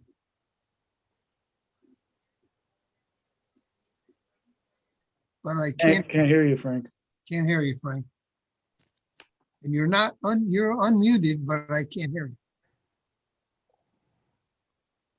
How about if we move to Mr. DiGilio and we try to get that straightened out? We'll come back to you. How's this? Can you hear me now? Now we can hear you. Go ahead. Okay. Yeah. All right. 2 questions, and I'll try to make them pretty quick. The first question is looking at Ms. Laborious's chart, and this is going to go to David St. Hilaire. Did I hear you say, and I think I read in the budget book, that 1 mil based on the current grant rate is about $7 or $8 million in revenue? It's about 8 million. About 8 million. Okay. So I'm very worried about the one-time measures that we're using to fund the Board of Ed. Let me start by saying that, you know, we have the best teachers in the city of Danbury by far. Okay. And I don't want any of my comments to come out to sound any different than that feeling. So, but I'm looking at the budget. I'm looking at what the board has put out. And then I look at that chart that Courtney put up, and the worst case scenario, if we don't fund better this year, I mean, we're paying for 10 to 20 years of underfunding education. Okay. In her worst case scenario at $29.4 million gap, when all those other funds run out, David, doesn't that mean that if we had to keep the schools open with the levels that they had, and God knows what it's going to be once the Career Academy comes on, because I don't think that takes into account here, you're looking at a 3.68 to 4.2 mil rate increase just to meet the needs of the schools. So, you know, I'm concerned that we're using one-time measures and we're stretching it out, and we could be looking at something like that in a disaster scenario. Or if we found the funds and we continued to fund appropriately, you're talking probably in 2026 needing less than $1 million increase in 1 year. So, you know, is it, I don't want to increase taxes, but again, if we did it over a longer period of time, would it hurt less? Would our schools be better off? Well, all very good comments and concerns. We all share the same concerns. And that's why I started my comments, I think, probably at every meeting that we've had so far, that we're in, you know, this is a pandemic budget, and it reflects that very dilemma. You know, we know, I think we all have that instinct, you know, should we do this or should we do that? Would it be best to, you know, not do these one times? The obvious answer is, of course, there's a better way if we're in normal times. We're not in normal times. This is, you know, people are struggling, and our primary focus right now is really to ensure some level of certainty and security for the public, and that was the core guiding factor in this budget is that. And does that mean that you know, that we won't have to make some maybe more adjustments in future years over a shorter period of time? Yeah, it probably does, but I think we made that pretty clear that, you know, we did utilize the funds that we've built up, but we're also going to have to adjust going forward as well. We can't go too much deeper, you know, than what we already have, because that would put us, you know, in a very precarious situation, us being the city and the Board of Ed. Because if we're in a bad situation, that puts the Board of Ed in a bad situation. So I think the, you know, this, there's no easy solution here. I mean, and we have had conversations with Sal, and Sal did touch upon it. Dr. Sal touched upon it. And although it has been rejected in the past, we're still pressing very hard to have the state accelerate the alliance phase-in, because that is paramount to you know, to everything going forward in the city of Danbury. Because when that was done, it did not take into consideration the massive growth that we've had, and it really was done off a previous projection that did not reflect the city of Danbury, you know, actual enrollment that we've seen over the last few years. So we're going to press hard for that, and if we get any acceleration in that, that's going to help us tremendously. We hope to get it accelerated so it's in, you know, similar to the timeline of the opening of the new facility, or at least as close to it as possible. And that's the ideal. We know it probably won't be in exactly with that, but if we're working on that, and we're working on coming up with some other plan as these other one-time funds start phasing out in 4 years, we start building up during that same time. We hope to, you know, that we all meet it and minimize the eventual impact to the taxpayer. And I thank you. I thank you for that comment. But again, and I'm sure the city of Danbury's citizens thank you and the mayor for not doing a raise in the mill rate in a pandemic. But I've got to be very honest with you. There were 9 years prior to that we could have done something different. And then if something like this, and hindsight's 2020, don't get me wrong. Okay. Hindsight is 2020, but we're trying to make up all at once for the sins of the past. And so that's all I want to say about that. And Mr. Chair, just a final question, and this could be to Dr. Sal or Kevin, and that is, you know, try to confine your questions to the issue at hand and not our past, what has happened in the past. Okay. I get that, but budgeting in the past deals with how we're budgeting today. And so to Sal or Kevin, NEAS came to Danbury High, had 20 great things to say about Danbury High in their accreditation visit. They did reaccredit them, but then they turned around at the end of the report and they cited some things. And if I remember correctly, they put the school on warning for certain things. My question to you is, in this budget, how many items are specific to that NEAS report that you have to make up for to satisfy them? I believe your initial report was due in February. It's now due in September is your final report. Are we at jeopardy if you don't bring on those extra counselors and the stuff that came up in that report? There's about, I think, Courtney, about $1 million, correct, that we did for staff and for social emotional there, or was it more than that? A little more than that. And then there's a little bit outside of the budget that we did too, for like, we have to build a nurse room at the high school. I apologize, I don't have the number off the top of my head, but there's about 3.5 staff at the high school, meaning teachers, counselors. I think there are about 4 staff, and there's some curriculum funds. I think it's a little more than $1 million. Yeah. So, and those things we'd have to work on and report on And the thing of it is, it's good for our kids to do. There's no question. You all know that. But yeah, that's in the budget currently for us to meet the NEASC mandates. Okay, thank you. Thank you, Mr. Chair, for the floor. I yield it. Fortunately, this is not Congress. You don't have to yield the floor. Mr. Santos, Councilman Santos. Thank you, Mr. Chairman.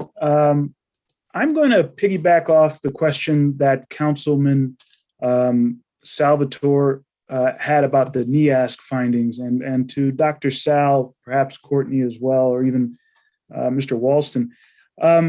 Frank is right. They've mentioned 20 different things in this letter that are commendable for the school, but I, for one, am very concerned with the portion that reads as follows. Nevertheless, the Commission expressed concerns regarding the school's adherence to the standards of curriculum and community resources for learning. Concerns include, but are not limited to, staffing levels, materials, technology, equipment, supplies, facilities that do not have sufficient support for full implementation of a 21st century curriculum, which is mind-boggling to me.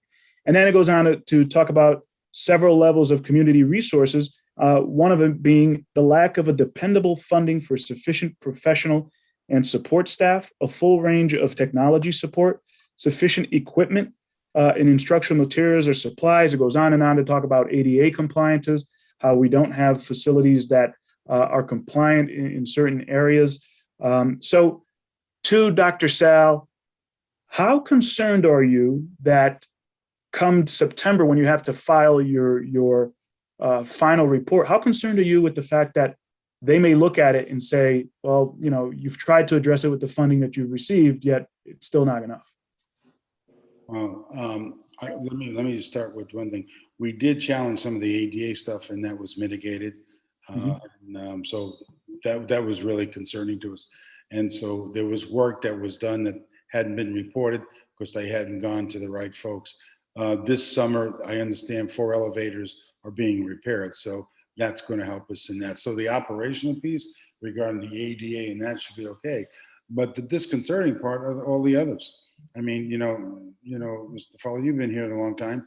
As you know, we have not been putting money into the counselors, social workers, where you cut back, as I said before, as far away from kids as you can. You've been on the board. So instead of hiring people 25, 30,000, 40,000 to write curriculum, I got a reading teacher, and that's what we did. And we do that continually. And now we have to pay the piper. And when NEAS came in, the arts curriculum, all of that needed to be redone. So we have to, that got set aside. Why? Because we did the language arts, the reading, and the core. So areas have always gone to the wayside.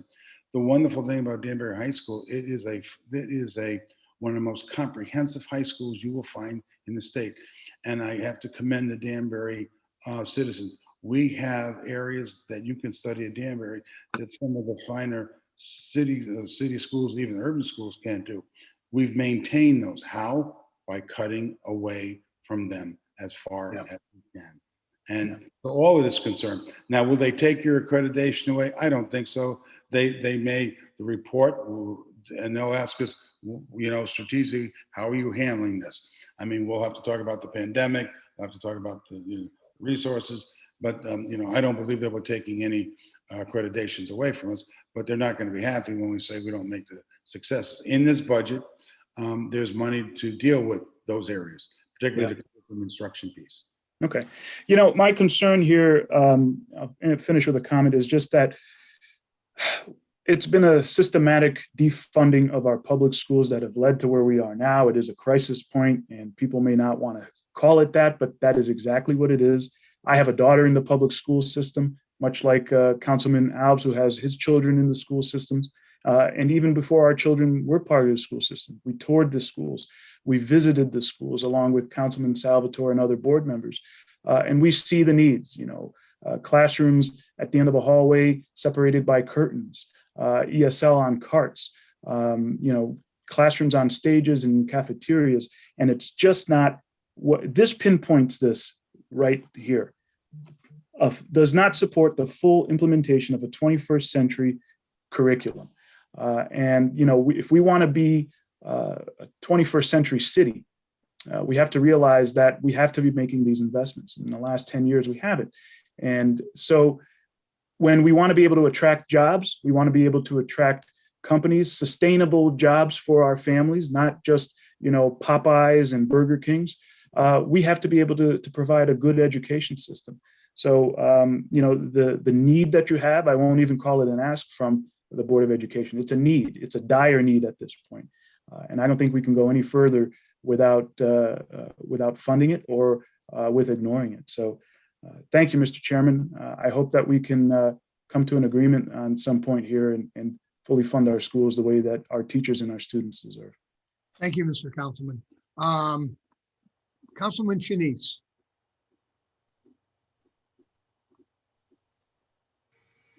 Hold on, thank you. I had to turn my mic on and I was looking at another screen. And I'm going to piggyback off Councilman Santos and Al's and Salvador's a little bit. And David, I said this for the last 10 years, that a budget cannot be a one-year budget. We got to have foresight and look to the future. It's very difficult to pass a budget today without knowing what tomorrow is going to bring. And looking at Courtney's projections, we're already $13 million in the hole as of today. And if you keep going, you're talking 17 million in 24, 24 million in 25, fiscal year 26, 31 million. You're talking mill rate increase of 2+ a year. And we're not planning for this. So David, I know there's a provision that we need to project at least 5 years funding, because if we don't, that could affect our bond ratings, correct? If we know there's going to be deficits in the future. So my question is to David, is that correct? Can you opine on that a little bit? Certainly, Councilman Shanice, thank you for asking. We do look at future years. This is, we never look at the budget in a vacuum. And as you know, we've been doing this many, many years. And certainly if you look through the budget, you'll recognize that. The school has a very unique situation. And I'm not going to comment on the school situation. All I'll say is that we try to work with the school as closely as we can and to try to close the gap. And we'll continue to do that. Look, this is a tough year, but that doesn't mean that we're not looking at the future years. We recognize that the future years are not going to be easy either. You can't solve all your problems in 1 year, especially in the year of the pandemic. If you guys, and furthermore, let's not forget that we've invested $100 million in school buildings in the last 10 years, not to mention the increased cost of operations. We have increased funding to the schools. We have done many other things for the education. And we know that that's still not enough. We're lobbying for the state. The state is the problem here, not the local taxpayers. They've done a lot and they're doing a lot more. And, I urge yourself, don't beat yourselves up, guys. Where, we really need to direct and I say this every year, I apologize if I sound like a broken record. We need to unify our forces and go after Hartford because Hartford has been shortchanging the city for many, many, many years. And they've tried to make up for it with the alliance money, but now they're paused it. And that's not right either. And worse yet, they're supplanting it with federal funds. And we need them to accelerate it and make us whole right now with, bring it up. And that would fill this gap right away. Wouldn't it, Dr. Sal? If they made it whole right now, they'd fill the $14 million gap right now. If we asked them to accelerate it, that would take care of this problem. And then we'd be able to have a manageable solution going forward. And I think that's where a unified, ask of Hartford should be. That's what- All right. Is there So, any? so I follow Ben- up. I just want Yes, to I was- follow up. Ben, you I wanna- do agree with you, David, that we can't do it all in 1 year.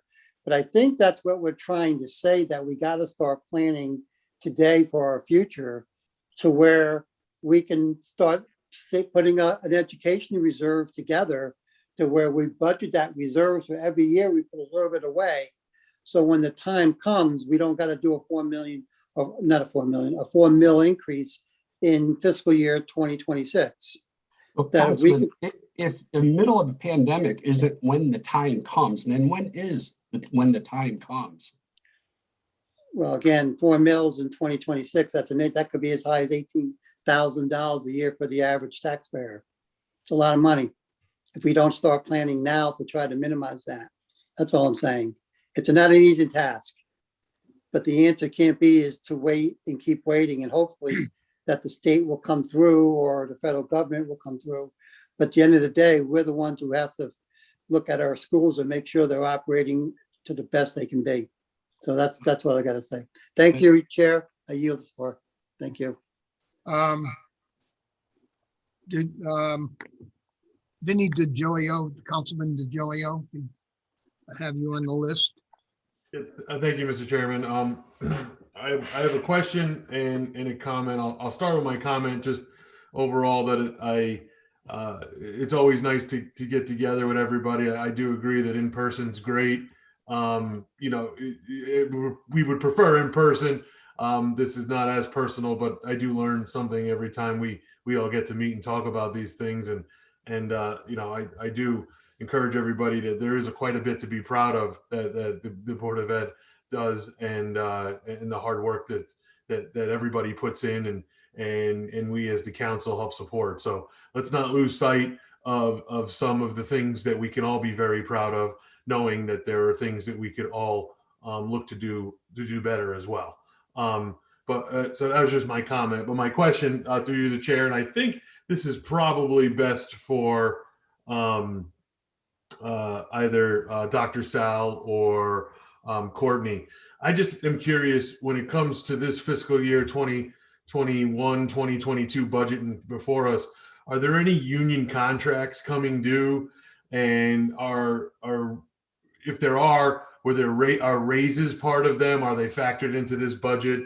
Is it on the teacher and administrative side? How does that work?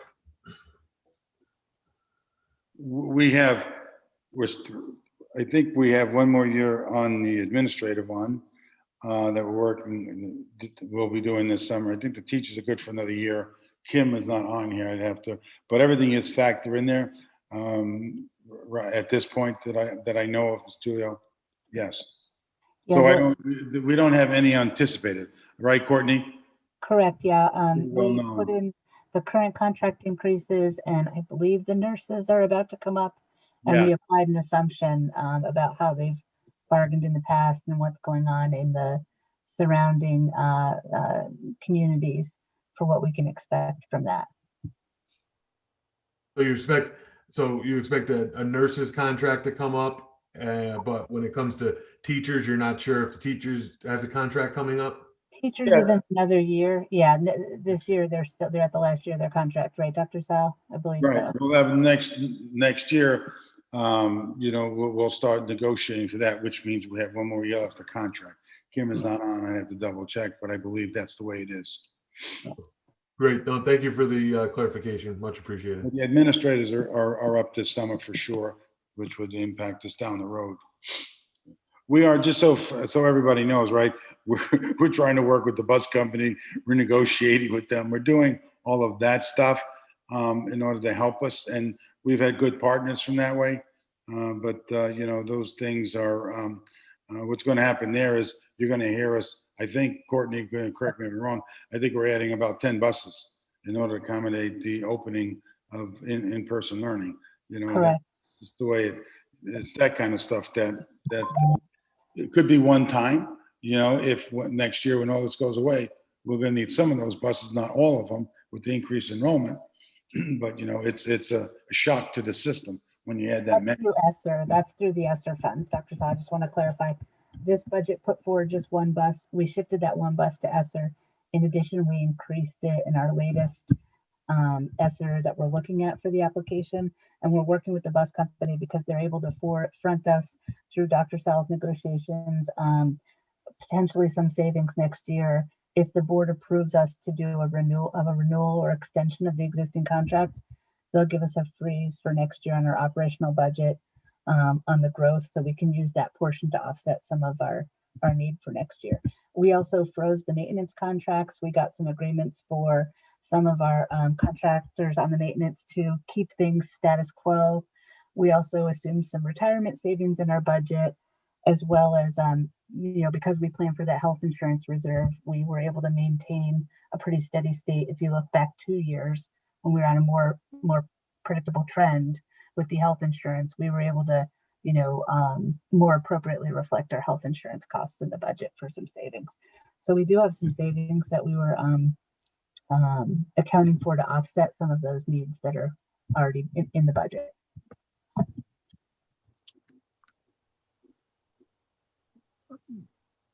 Mr. DiGilio, are you through? That's everything. Thank you very much. Okay. Mr. Perkins. Thank you, Mr. Chairman. First off, I'd like to thank the teachers for the amazing job that they're doing in our public schools district, and also for Sal mentioning those challenges going forward with that new space that we're proposing. I heard a lot of good buzzwords, COVID, social emotional, and also some talk about data. Let me just start from the top. I'm not sure who to direct this question to, but through the chair, has the district performed any surveys for parents or students that gauge how well they're adjusting in these troubling times in this pandemic? My question is there any quantifiable data to see the impact on the students and the parents during the pandemic? Kevin, I know we have gone around and had some conferences, but we are planning, our next step actually is to create a survey going ahead for next year. All we have is what we collected this fall from folks, but during the year, we just collected kind of more anecdotal. Kevin, did you want to respond to any of that with the section, with the community's outreaches that you've done? Sure, Dr. Sal. So Councilman, are you referring to the social emotional impact on our communities specifically? Not yet. That's coming.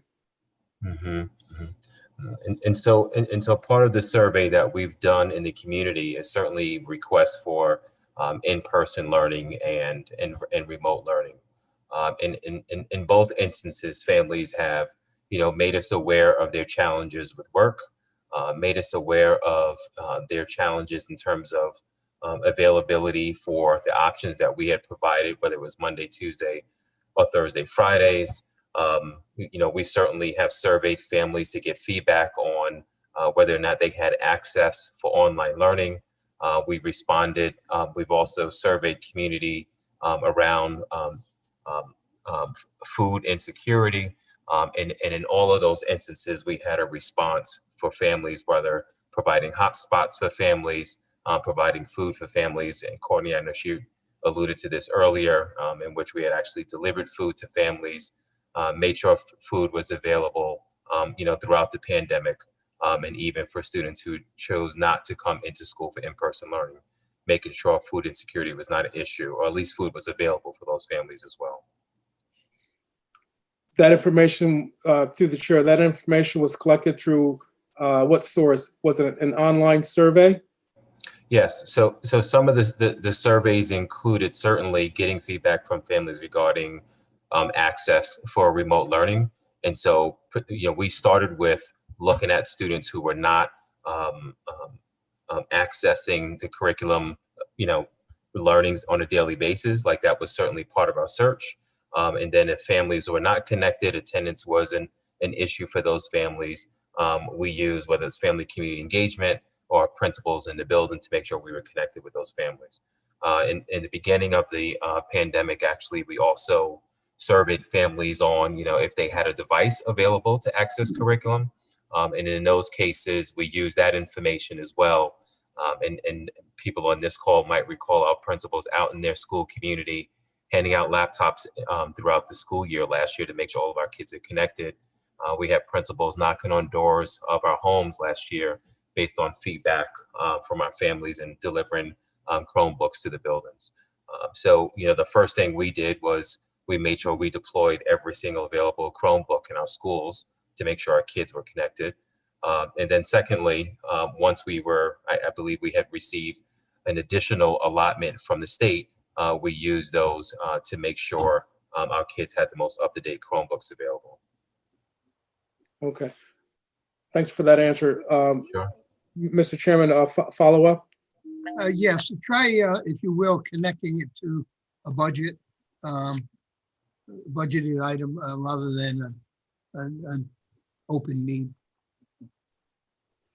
Well, Mr. Chairman, I mean, these are budget items because these were some of the topics that Superintendent Pascarella and the others have been addressing throughout this whole meeting. So they are part of the budget. My next one is, a lot of parents out there don't understand how to access Google Classroom, Google Meetup. We talked about some of the technology challenges before. Are we at a better place in the district so that all learners can access those types of platforms? Yeah, well, let me do it this way because Courtney works with my media person and she is not here. That's an ongoing challenge, there's no doubt, but I know Ann Mead, I don't see if Ann's on here. Is Ann on here? No, Dr. Sal. We've been doing workshops. She's probably watching. Courtney, yeah, she's probably watching. Courtney, do you want to respond regarding work, please? Yeah, I think Kevin can also respond as well. So Dr. Mead is very much involved in the community engagement component, and Mr. Walston, Dr. Ann Mead led a series of community engagement meetings to get feedback from the community about utilization of the ESSER II funding. And a lot of the feedback that we got, I'll have Mr. Walston speak to. Basically, I'll say what resonated with me and what's being put in part of our application is a lot of support for those families, because we heard that, and our teachers really experienced that. With the positive part of the pandemic, for what we heard back from our learning community and from our teachers, was they had an eye into the home that they never had before, which exposed them to the challenges that our families are having day to day, that they might have in the past blamed on behavior problems with children, but they could empathize much more because they're in the home in a way that they weren't in the past. And as a result of that, some of our family, we led Kevin led Mr. Walston led a Spanish speaking community engagement forum, English speaking parent engagement forum, spoken with the PTO, spoken with other groups, and there's part of an outreach group that's ongoing, meeting with the end of, I'm sorry, Kevin, I'll let you speak. It's your thing. But I'll just say one last thing before that we heard loud and clear, something that Dr. Mead has been doing, but will be expanded, is opportunities for parents to learn the technology, not just that, but also some of the curricular pieces. So, some of the funding that's set aside is specifically speaks to that in the ESSER grant, because that's what it's supposed to address, is that social emotional needs of the family and of the student, of the whole student, to be able to not just engage in a world where we're no longer remote learning last year, but build on the successes we had this year and really expand on that. So Kevin, I'll pause because you know more about that than I do. And Councilman Perkins, I'll just say quickly, it's to your question. I think our teachers, our administrators have done an amazing job, quite frankly, responding to the needs of our community in this remote environment, and quite frankly, in less than a year. Our director of curriculum instruction, set the system up well with her and her staff, set the system up well for that success. And all of our teachers Quite frankly, I think a silver lining from the pandemic is, I'm sure as a district, we've all fantasized about the idea of being a one-to-one school district, one-to-one device school district. And, we have certainly realized that during the pandemic. Specifically to your question about families, families have struggled trying to support their kids at home. For one, they have greater exposure to the classroom. And so, of course, we have learned that families, of course, they want to participate more in the process. We've had greater parent participation during the pandemic as a result of online learning. And as a result, we've had more requests to provide virtual support and just in-person support as well. And so what Courtney, what I believe what she was alluding to was in our community forums with families, we were trying to elicit feedback from our parents on what they felt like we should be spending these monies on and how we can best support them. One of the many requests from families was we need some type of parent academy that would focus on our capacity to help our children at home, whether that's in an ongoing remote environment or just even in a traditional environment. And so that is certainly part of our grant submission, and we'll be looking to capitalize on and leveraging those funds in the fall and beyond. Okay, Mr. Chairman, follow-up question again. I'll try to make it quick as possible. Last budget process, I myself was vocal on the various aspects of social emotional learning. You all are engaged, at least you had mentioned it in one of your reports, that you're going to be working with Dr. Brackett to do some professional development. I just want to know if you can assess that development in terms of how it meets your professional needs as a district. Kelly is not with us. She's the one that really been working with Dr. Brackett, but we've spent a lot of time. Each of the teachers have as a goal the social emotional piece. We start with a daily program in terms of meeting just the non-academic needs, talking and communicating with youngsters. Dr. Brackett and other groups coming in are doing PD with our teachers.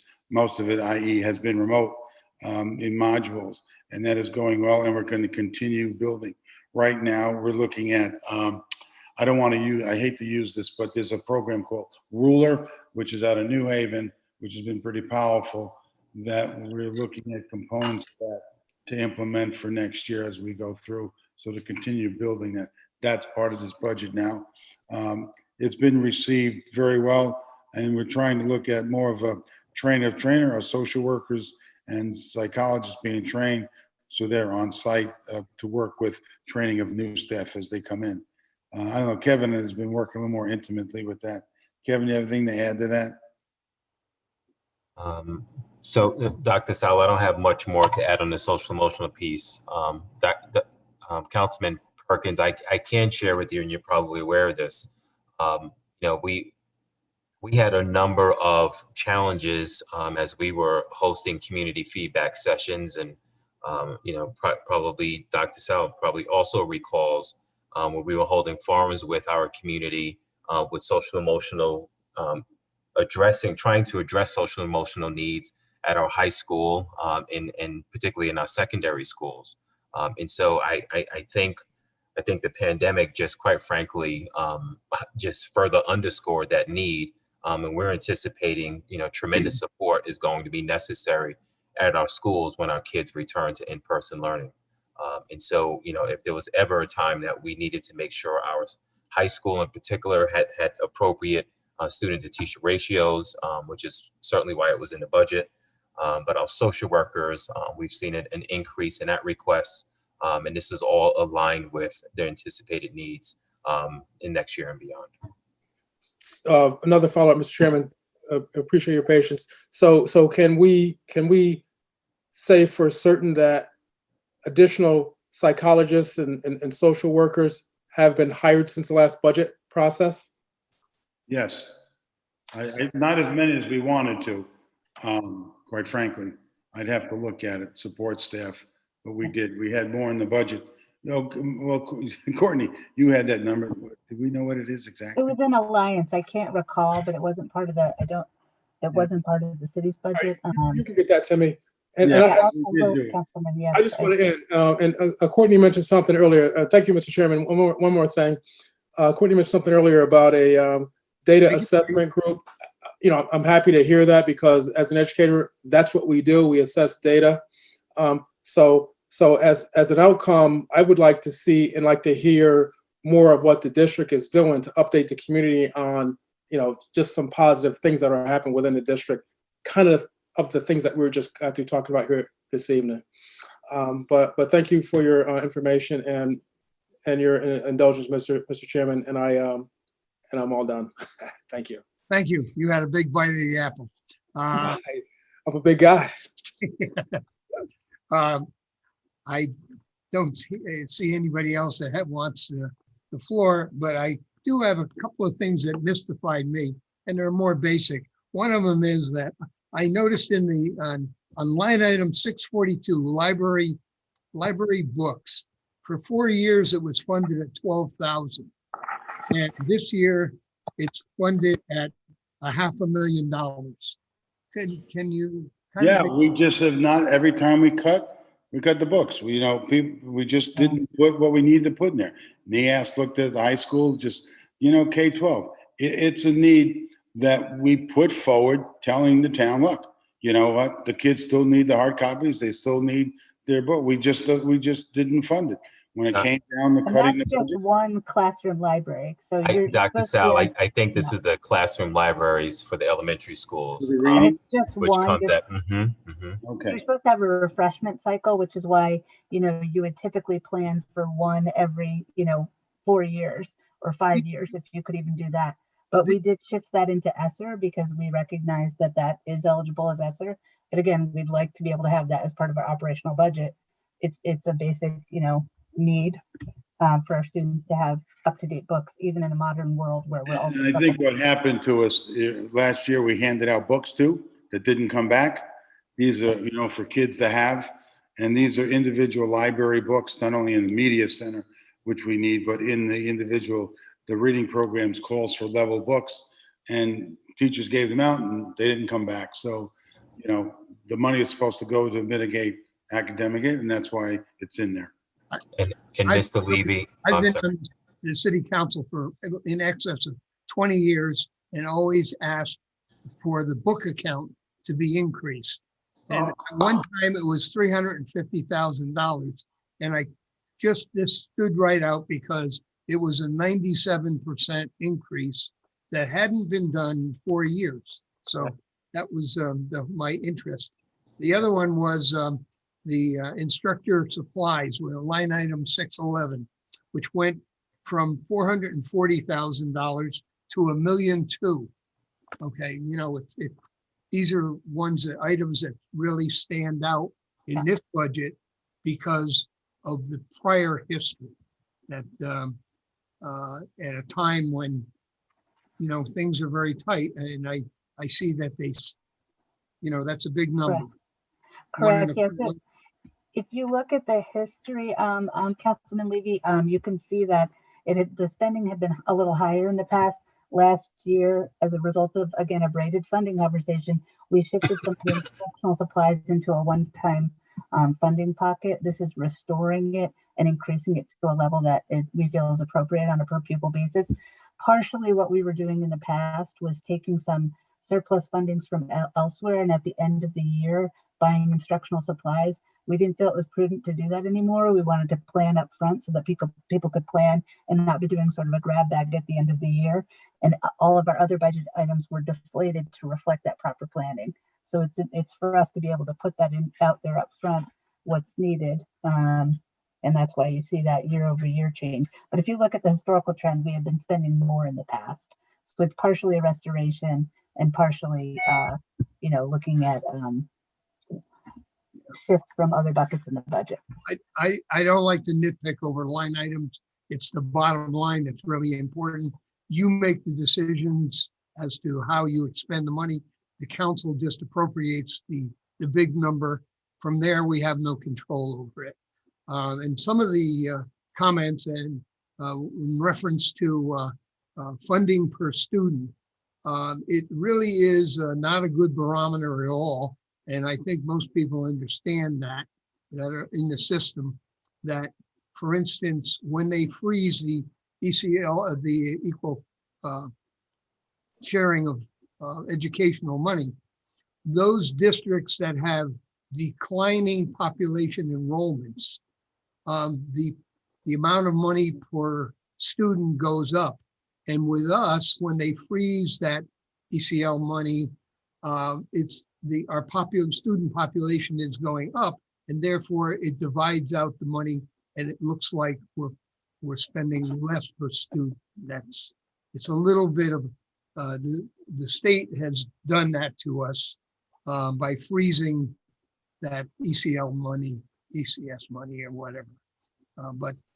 So that, these are the same issues I've heard for 20 years. And when we go back over the budgets and we look, whether it's a Republican or Democrat administration, if you look at the percentages, they're all about the same. We got hit with a population growth that even the experts couldn't project. And this is what we have to deal with. And we have to deal with it in the middle of a pandemic, which we have a lot of folks that are out of work. And we have a lot of folks that will be required to pay back rents, and people that have to pay back mortgages, and the hardships haven't even begun to hit the fan, to speak of, so that we have to do that balancing act. And I think that the finance director, both finance directors, both within the partnership that we have with the Board of Education and the city side of the budget, has managed to find a grounds that would serve the public best at a difficult time. With that said, I would entertain a motion from Irving Fox. Oh, Thank you, Mr. Chair.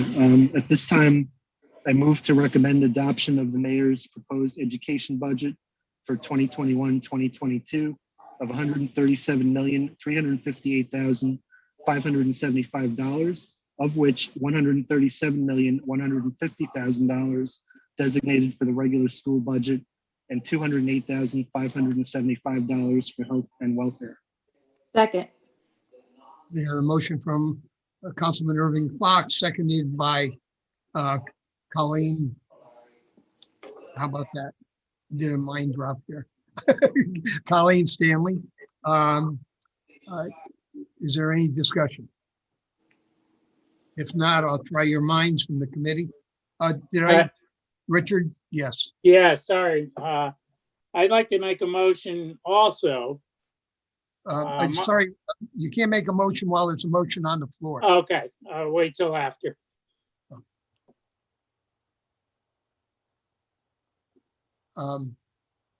We will try your minds. All those committee members signify by saying aye. Aye. Aye. No. I'm gonna go through a roll call here. Just give me 1 minute. I've got papers flying all over the place here. Okay, Mr. Fox. Aye. Mr. Molinaro. No. Colleen Stanley. Aye. Fred Visconti. Freddie? Just give me a thumbs up or a thumbs down.